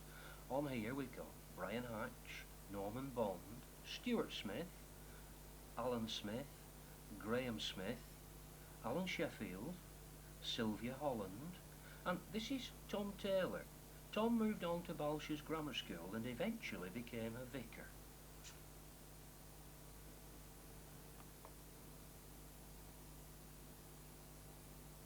This is a presentation to Mr. Jeff Gray as he leaves Coppull Memories School after being head there from 1972 to 1981. From left to right we have Tony Oakes, Bill Rigby, Ken Platt, John Makinson, Audrey Evans, Mrs. Anne Gray, Diana Lyon, Margaret Milne, the Reverend Ron Greenall, and then we have Adam Gray, head teacher Jeff Gray, and his daughter Victoria Gray. In the school's 128 years history, these are the 11 head teachers.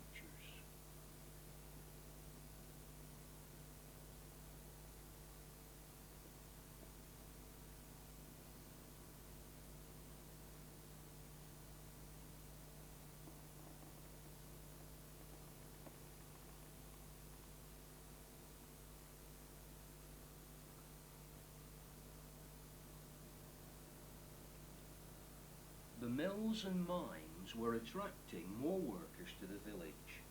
There was a real need for another school. The council school was opened in January 1921 by Sir Henry Hibbert, chairman of Lancashire Council Education Committee. Here you can see the new school with the new children assembled.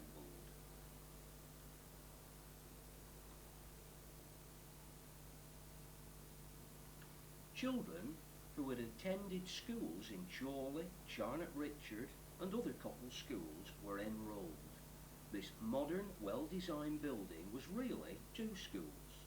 An infant school with Miss Evans as headmistress, and the upper school for the 8 to 14-year-olds had Mr. Wilkinson as headmaster. There were also separate cookery and woodwork departments for neighbouring schools to send children for full or half-day instruction.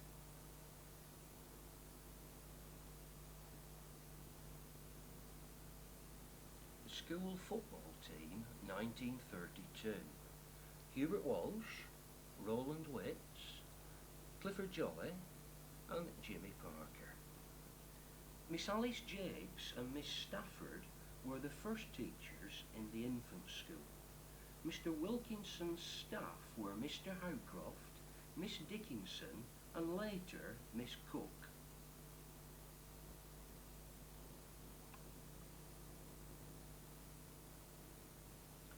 Girls Hockey Team, 1933.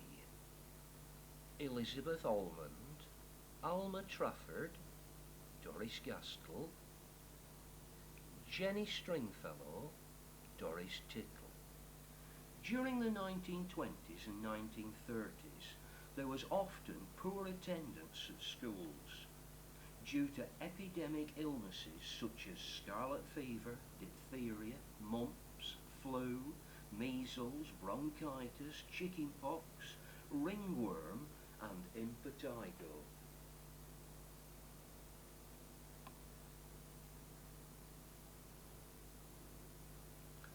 Fancy dress party, about 1933. This is Mr. Andrew. In 1937, Mr. Wilkinson retired, and Mr. Arnold Howcroft became the headmaster.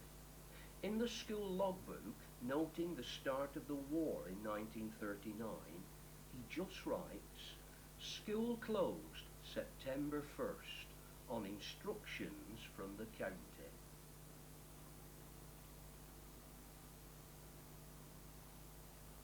Miss Gaskell became infant headmistress in 1943 and is shown here retiring in 1965. This is the Reverend Thomas from St John's Church, and this is Mr John Cotterall, District Education Officer. This is Miss Betty Edmondson, and rather like the Miss Jakeses at Coppull Moor School, worked with her sister Kathleen in the infant school here at the council school.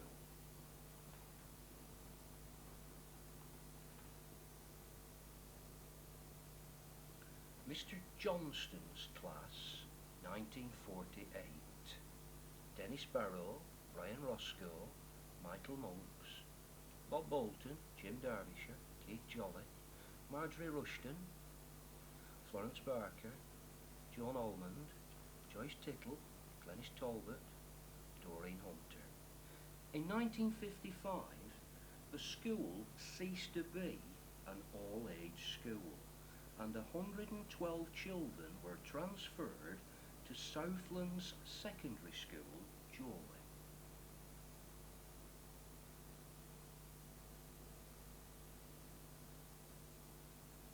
A class group of 7-year-olds, 1946. Roy Goodman, Michael Barker, David Heaton, Mal Pemberton, Brian Eaves, Edna Tite, Joyce Hyam, Alice Bentham, Tommy Frith, Johnny Hines. In 1984, both the schools amalgamated to become Coppull County Primary School.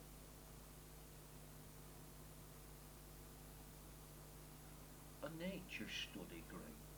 This is Mrs. Vera Fisher.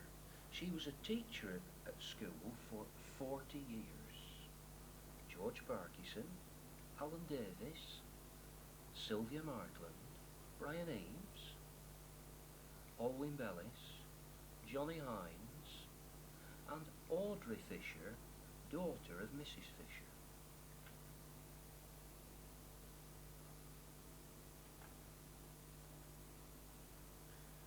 The school staff in the 1960s, with headmaster Mr. Tom Nelson. Mr. Hemingway, at a jumble sale once, took his jacket off and put it down, and it was promptly sold by Mr. Howcroft. The coat was later recovered. On an April Fool's Day one year, Mr. Hemingway had another class and their teacher outside school looking up for the UFOs he had seen.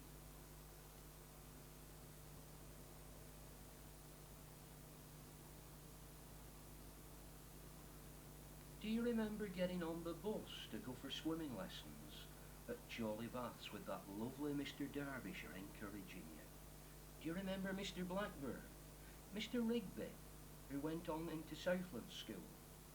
Cyril, coming from Hickbibby. Aggie Wayne chasing you off the Springfield.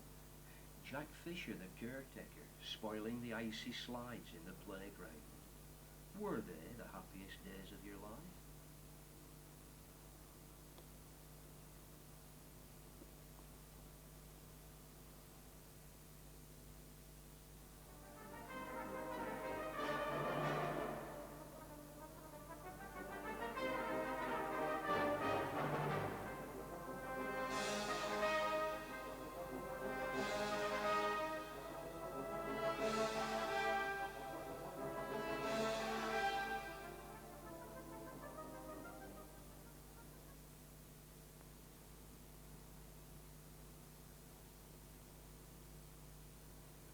This is Dickinson's ironmonger's shop over the old parish. It was across from today's Scout Hut. Harry Barnes had the shop later as a grocery shop. This is Jane Dickinson, her son David, and younger son Billy. The Dickinsons sold supplies to the miners, picks and shovels and spades. They had paraffin and all other kinds of things.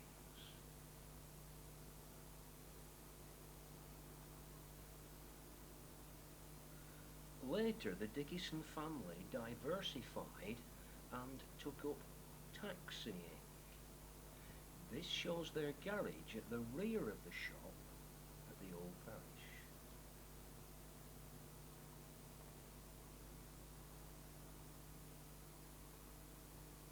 The business eventually moved to new premises at the bottom of Park Road. Notice the telephone number.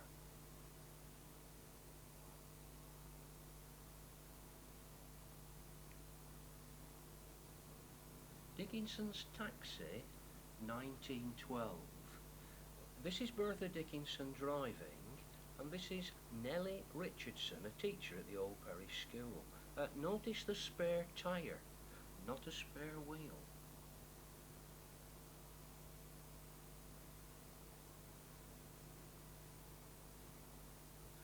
This is a later taxi, an Armstrong Sidley. The photograph is taken near the garage, looking at the rear of the Mavis Mill, since of course there's no Mavis Drive.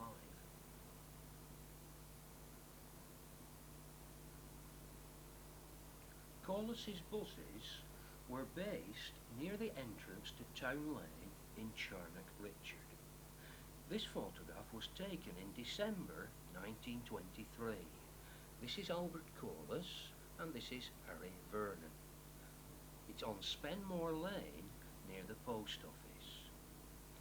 In the 1950s, Corliss's sold their business to Ribble Motors.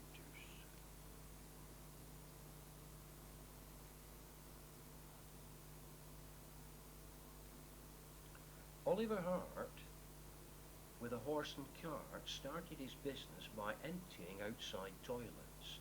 Eventually he moved here to Blainscow and moved into the transport business, and here are some of his coaches in the 1940s.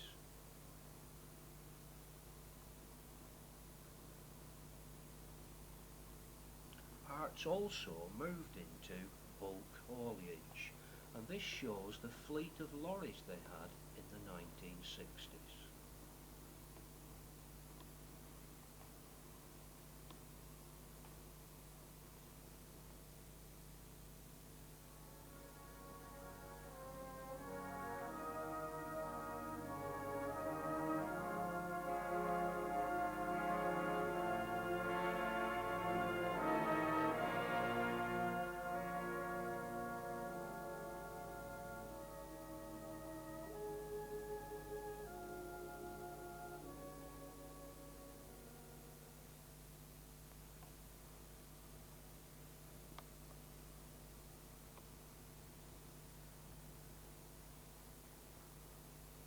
One aspect of the social life of the village is shown here, with these gentlemen drinking outside the Weeksheaf Hotel in the early part of the 1900s. Are they serious drinkers or are they just posing?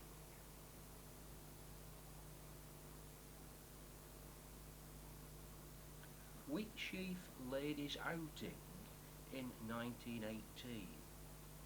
Without pub trips like this, one wonders sometimes if many people would actually get outside the village.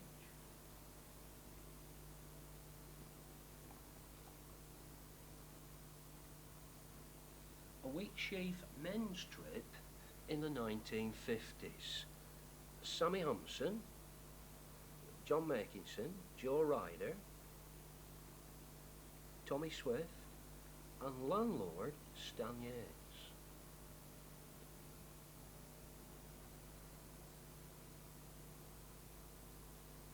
A fenced-in Printer's Arms.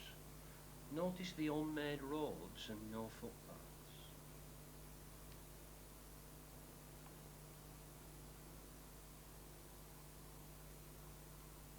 Printer's Arms, 1910. Some interesting looking customers pose for the camera.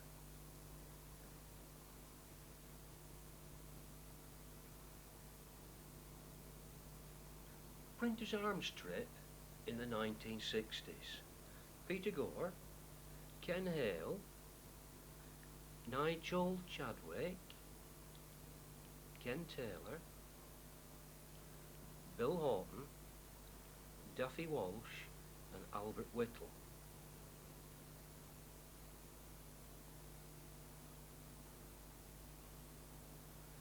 A coach trip in the 1950s from the Wagon and Horses. This was a large trip since it involved 2 coaches.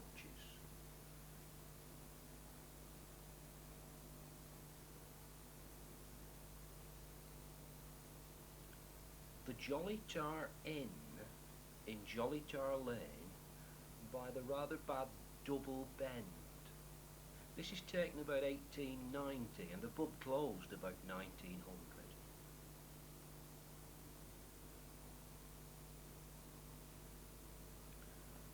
The Plough and Harrow was a rough miner's pub.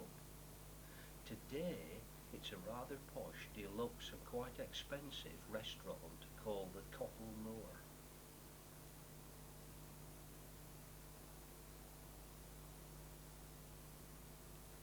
The Allison Arms was named after the Allison family from Charnock Richard, and this is a ladies' trip to Southport round about the time of the First World War, when George Trafford was the landlord. Notice the charabanc has a retractable roof and no side windows.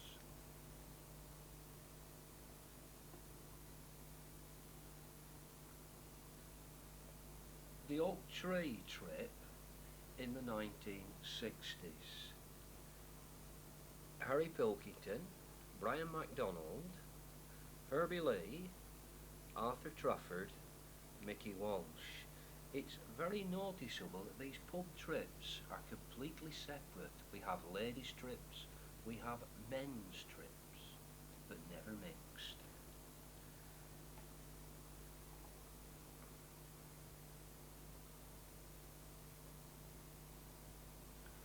Mr. George William Glover, landlord of the Springfield Hotel, with Mrs. Glover, daughter Janie and son Tommy.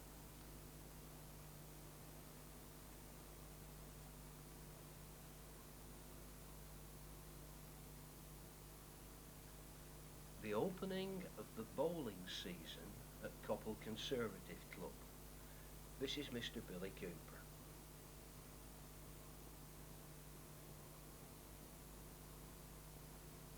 Coppull Working Men's Club was situated near the bottom of Park Road.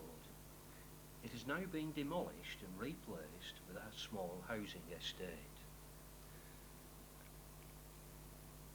Frank Gallery, Jimmy Golding, Albert Tite, Teddy Hagan, Walt Jolly.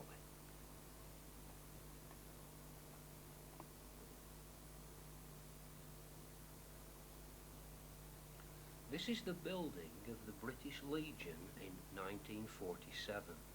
Second-hand bricks came from the fan pit. Jimmy Parker, Albert Holm, Harold Cox, with son Norman.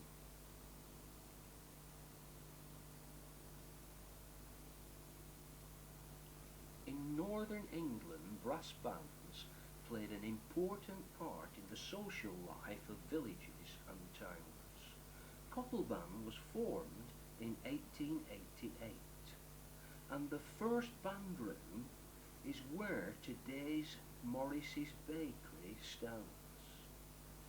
Then a band room was built on Moss Lane, and people were asked to subscribe to buy bricks for it, hence the name Coppull Subscription Band.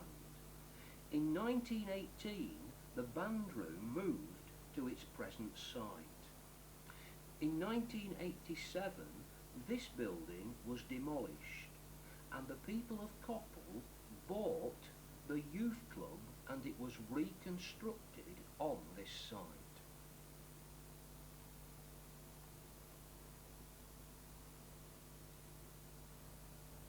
A prominent banding family were the Haydocks, Father William and 4 sons, Norman, Albert, Eli and William.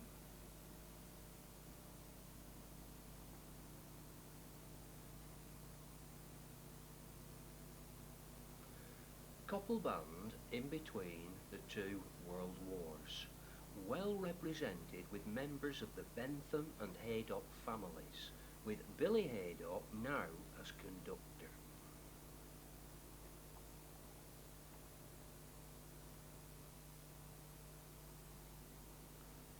This is probably the best band that Coppull ever had in the late 60s.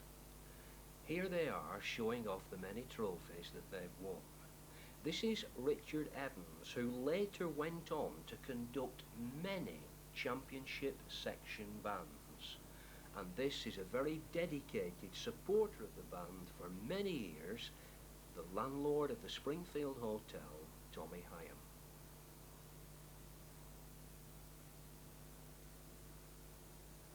This is Coppull's Central football team, 1903-1904. They were one of Coppull's earliest football teams and played very successfully in the West Lancashire League. Between 1900 and 1920, the village had at least 7 different football teams. And for the first half of the 20th century, there have been at least 15 different teams in the village.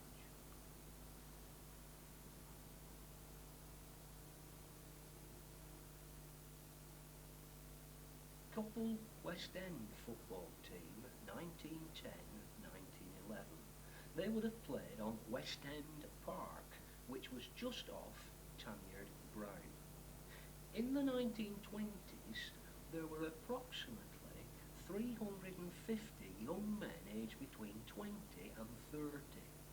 And to sustain so many football teams within the village, quite a high proportion of them must have been involved in some way or other. This player here is one to take notice of. We think he's the captain, having the ball at his feet, Albert Whittle.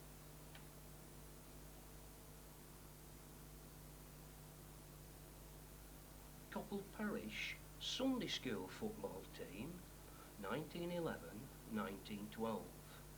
Bill Heatley, Jimmy Pilkington and Albert Whittle.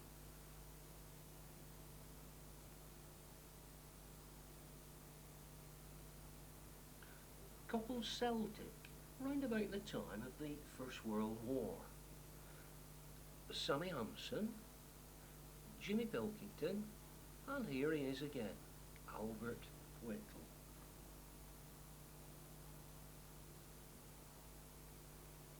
Coppull Parish Church football team, 1920-1921. Coppull Parish, St Oswald's and St John's all ran football teams at various times. This is the Reverend Lancaster, who was quite keen on his football. Bob Gore, Jim Pilkington, Bill Heatley, and here of course is Albert Whittle. This is the 4th team Albert has played with, and we can't really work out whether he was a very bad player and was quickly got rid of by the other team, or much more likely, he was a good player in great demand.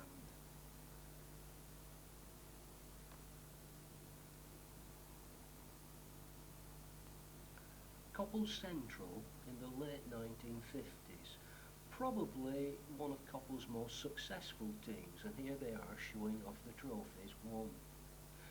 They played on a pitch where Clayton Gate is today and got changed in the Printers Arms pub. Dennis Riding, Ronnie Brindle, Frank Southern, Joe Hopkinson, George Hanson.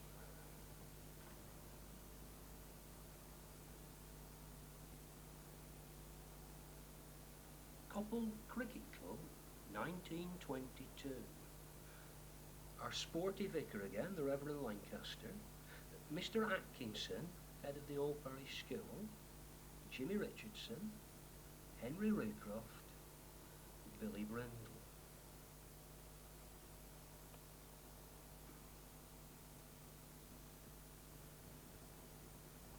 By 1926, Coppull were running 2 cricket teams. This is the second team. The cricket field was at the top of Birkacre. The land was originally owned by Mr Tom. Then it was sold to Oliver Hart. Oliver Hart then sold it to a Mr Finch of Apley Bridge for Mr J.T. Ashton to begin to build Longworth Avenue. The pavilion was situated on Chapel Lane, and this building was sold eventually by the cricket club to J.T. Ashton as a workshop. Mr Ashton then sold the building on, and it became the Beth Shan Chapel. This closed in 1982 and is today's present village hall.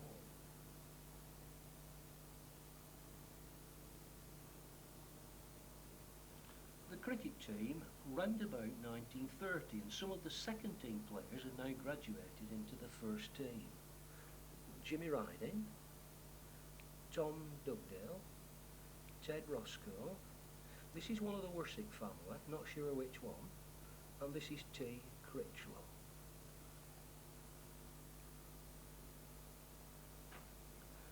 Coal miners and pigeons seem to go together in northern villages. This is East End Flying Club, based at the Printers Arms in the 1950s. Alan Law, Harry Worsick, Tommy Bailey, Albert Whittle, Natty Hampson and Martin Murphy.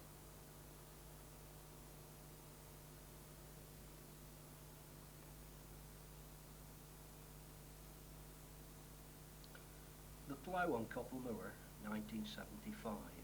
Bolton and District Short Distance Pigeon Flyers. Presentations to Peter Hayes, Brian Wilkinson, Arthur MacDonald and Joe Hayes.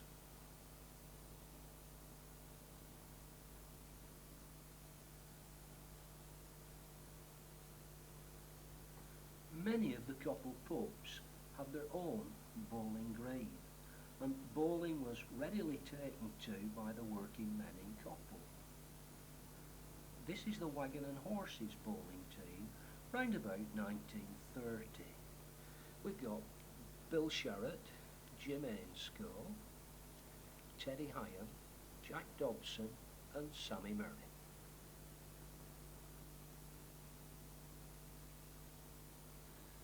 Today, the only bowling green remaining in the village is here at Coppull Conservative Club.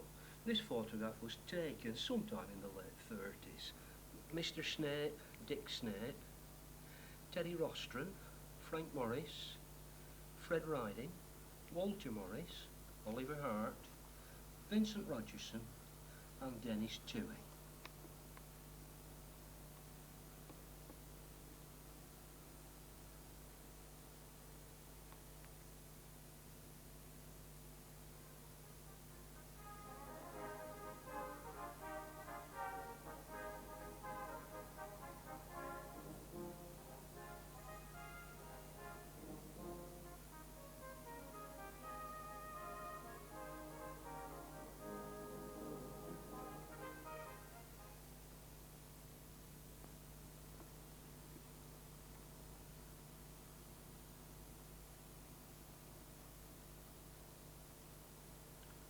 of Coppull's first residential doctors.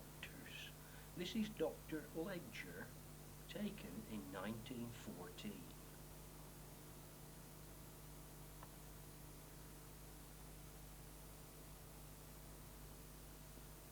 Rose St. Bernard was probably Coppull's first member of an ethnic minority. She came from the West Indies to be a nanny to Dr. Orford's children, Alan and Dennis.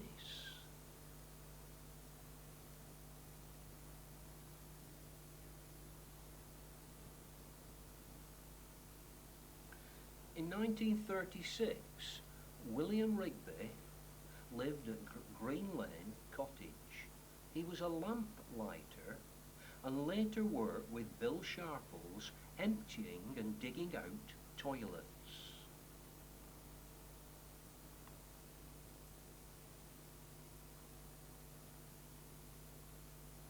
This is Walter Morris outside his butcher's shop on Spenmore Lane. Today it's a video shop. Prime English meat, all home killed.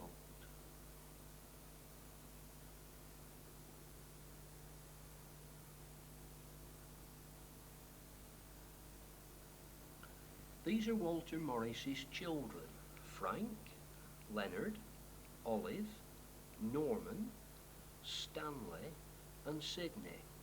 Len took over the butcher's shop and his son Henry now runs the bakery by the side of the railway line.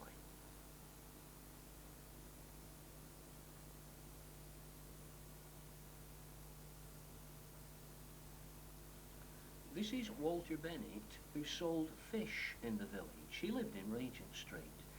His fish probably came from Fleetwood and were delivered either to Coppull railway station or he collected them at the fish market in Lord Street off Steely Lane in Chorley.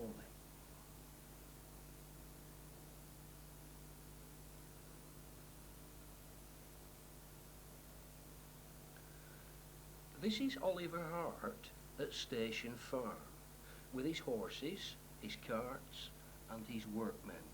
He was a coal dealer, he moved furniture and he was a general carter and contractor.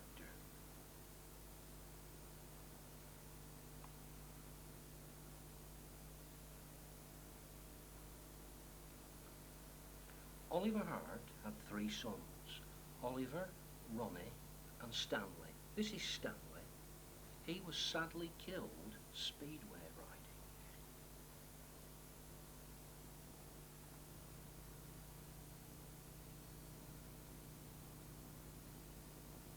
In 1943, Oliver Hart died, and this is the hearse, a horse and cart, leaving Blenska on its way to Coppull Parish Church.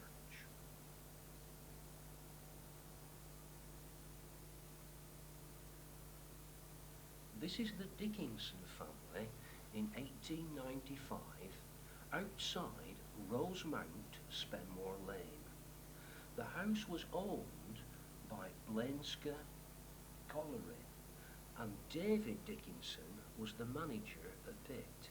The occasion is the wedding of his daughter Margaret Ellen Dickinson to John Shaw Barton.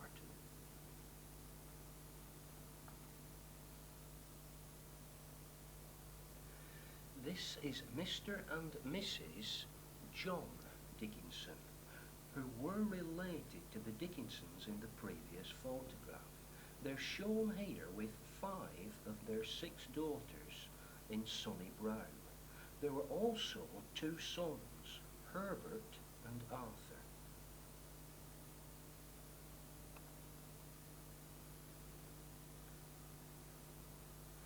John Dickinson was the postmaster for Coppull, and he lived at Mozart House on Spenmore Lane, more or less across from today's post office.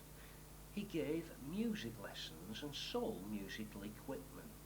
His son Herbert later developed the business into selling general furnishings and eventually opened up the large store at the Big Lamp in Chorley.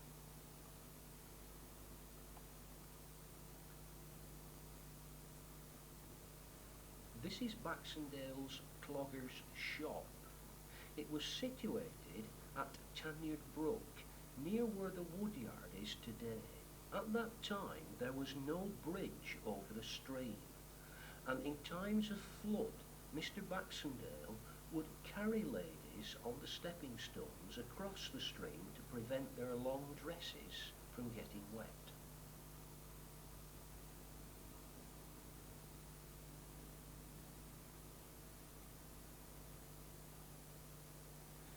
This is Jim Smith, Coppull's last clogger. His shop was in Mill Street. This photograph was taken in 1974, when clogs cost about £6 to £7, and Jim's clogs had gone all over the world, even as far as America and Australia.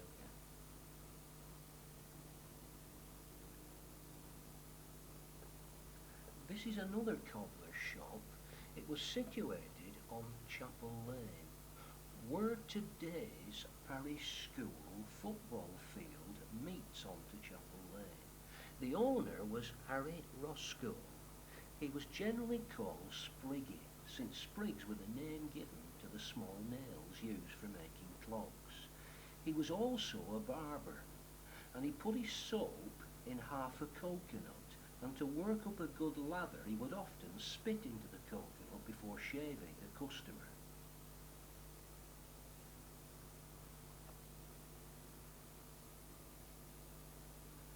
This is Dave Norris and his taxi. The photograph is taken on Spenmore Lane with the Wigsheaf Hotel up at the top here. The row of old cottages here have now been pulled down and replaced with newer cottages. It's behind today's Spar shop.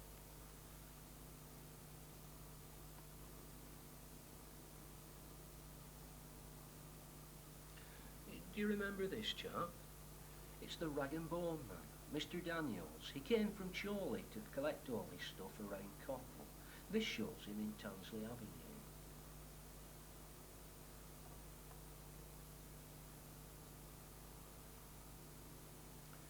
This is Tom Hunter, aged 94.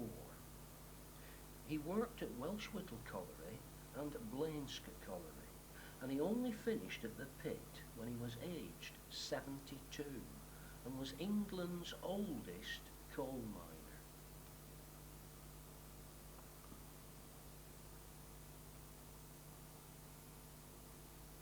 Mrs. Max Singers, sometimes called the Merry Macs, were a group of young ladies who were taught singing by Mrs. Mackintosh. Her husband was the manager of Welsh Whittle Colliery, and they lived at Springfield House and then later in Darlington Street. Maureen Hallam, Gwen Pennington, Evelyn Lane, Mrs. Mackintosh, and Winnie Tootle.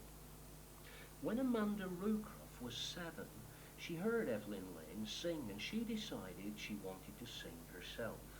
And Gwen became her first singing teacher. Amanda Rucroft is now one of the world's leading operatic singers.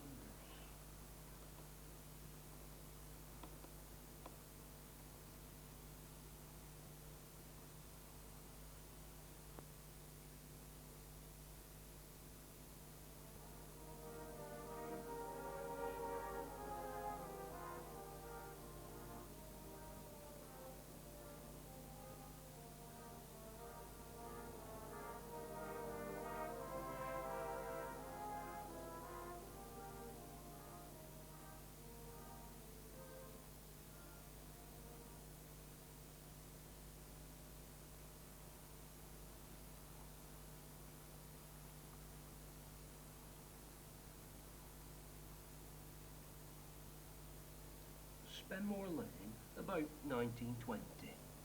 Here we've got the porch houses where today's late shop is, Ben Riding's shop, Springfield Hotel.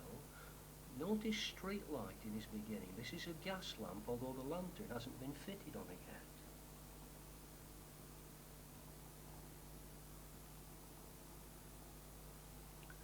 This is Mill Street, round about 1906-1907. Notice this side of the street is still under construction. No Kimberley Street, no Regent Street, just open fields. The little girl here is Nellie Fazakerly. The figure in the doorway is one of the Billington brothers, and they ran the barber's shop. Their father was a public hangman, and his three sons followed also into the profession. Two sons, James and William, travelled all over the country plying their trade.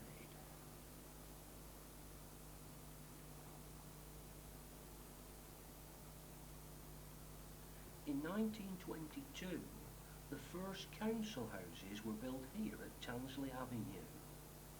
Due to inflation, the house costs were higher than expected and a rent of 16 shillings a week had to be set. This meant that people living in the houses needed to earn a weekly wage of about £4. Therefore, only managers, business people, insurance agents and schoolmasters could afford this rent, thus perhaps defeating the aim of providing cheap housing for working class people.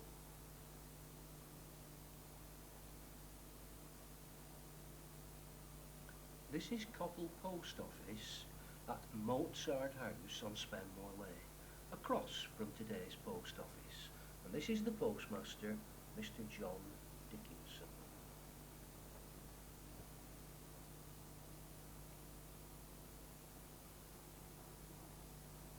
This is the oak tree, round about 1950, with Teddy Lund's garage here and the little kiosk that used to sell sweets.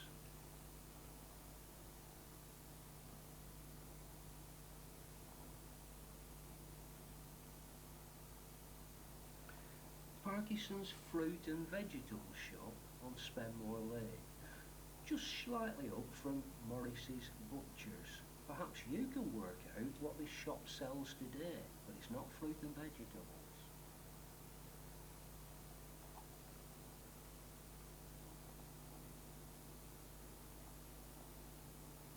March 16th, 1940, the official opening of the Burkacre Co-op, directly opposite to the Wheatsheaf Hotel.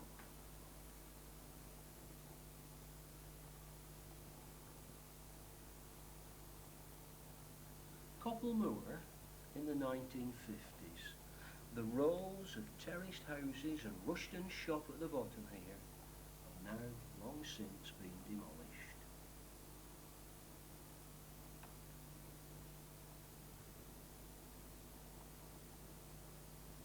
This is a photograph taken from the top of the Mavis Mill in the early 1920s. This is Bentham Street, the Fan Pit and Blainska Colliery.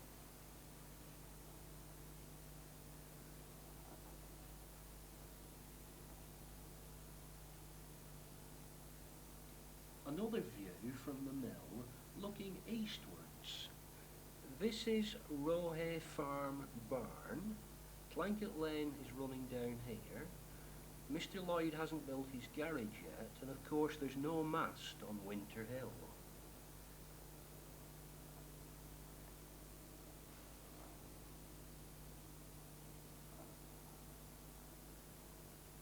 This view shows the rear of the houses in Mill Lane with their outside toilets. This is Mill Street, the smithy. This is the Spy Bank with the bridge going over the railway, the Old Parish football pitch, Old Parish Church, and the mineral line running to Blainska Colliery.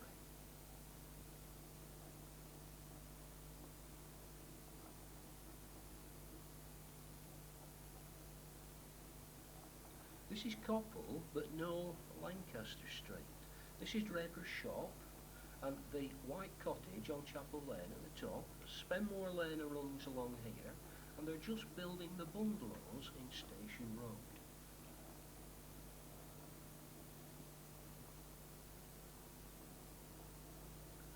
Bogburn Hall, first known as Purburn Hall, is one of Coppull's oldest buildings. It has a date stone of 1663 and was the home of the Haydock family. Members of the family later became Quakers and Quaker meetings were held here. William became eventually the rector of Standish in 1678.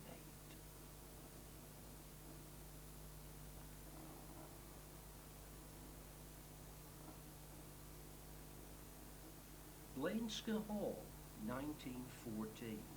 The word Blainska means Blana's wood, and there's been a building on this site for about 800 years, and at one time there was a moat around the house.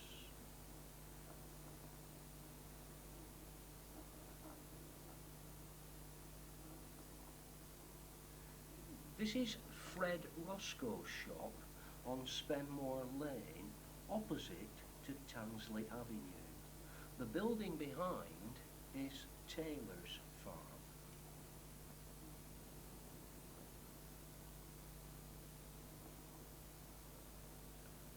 This is one of Coppull's oldest family shops. It's Draper's shop on Chapel Lane at the top of Lancaster Street. Today, it's still a shop and is Chapel Lane Post Office as well. This is Springfield House, about 1908. The little boy here is Richard Tansley. The Darlington family owned the house, and in the grounds were also offices for the mines. Its last use was as a dental practice before it was demolished.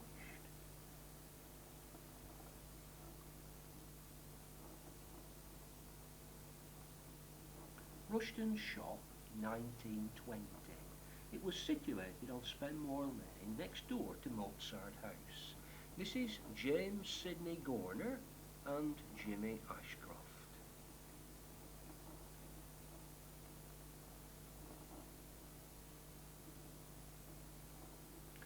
This was Riding's butcher's shop, situated on the corner of Regent Street and Mill Street. This is Tommy Riding and his son Herbert.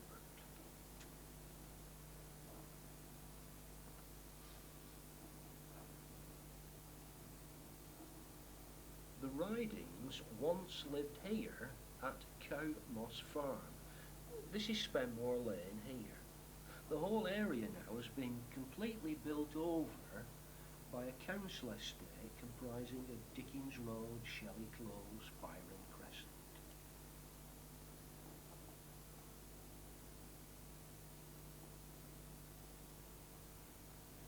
Do you remember the Great Flood of August 1987?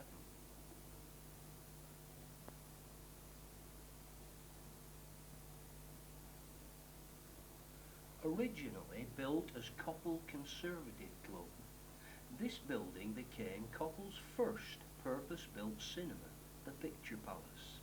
Then it was the Regent Cinema. About 1960 it became the Regency Dance Hall. And for a while it was Sandy's Discount Warehouse, and today houses a stationery business. This is the final photograph in the video. We hope that you found it not just informative, but interesting. We have tried to give you an insight into the lives of ordinary men, women and children living, working and playing in our village in the last 100 years. We will conclude by taking you on a short trip around Coppull as it is today.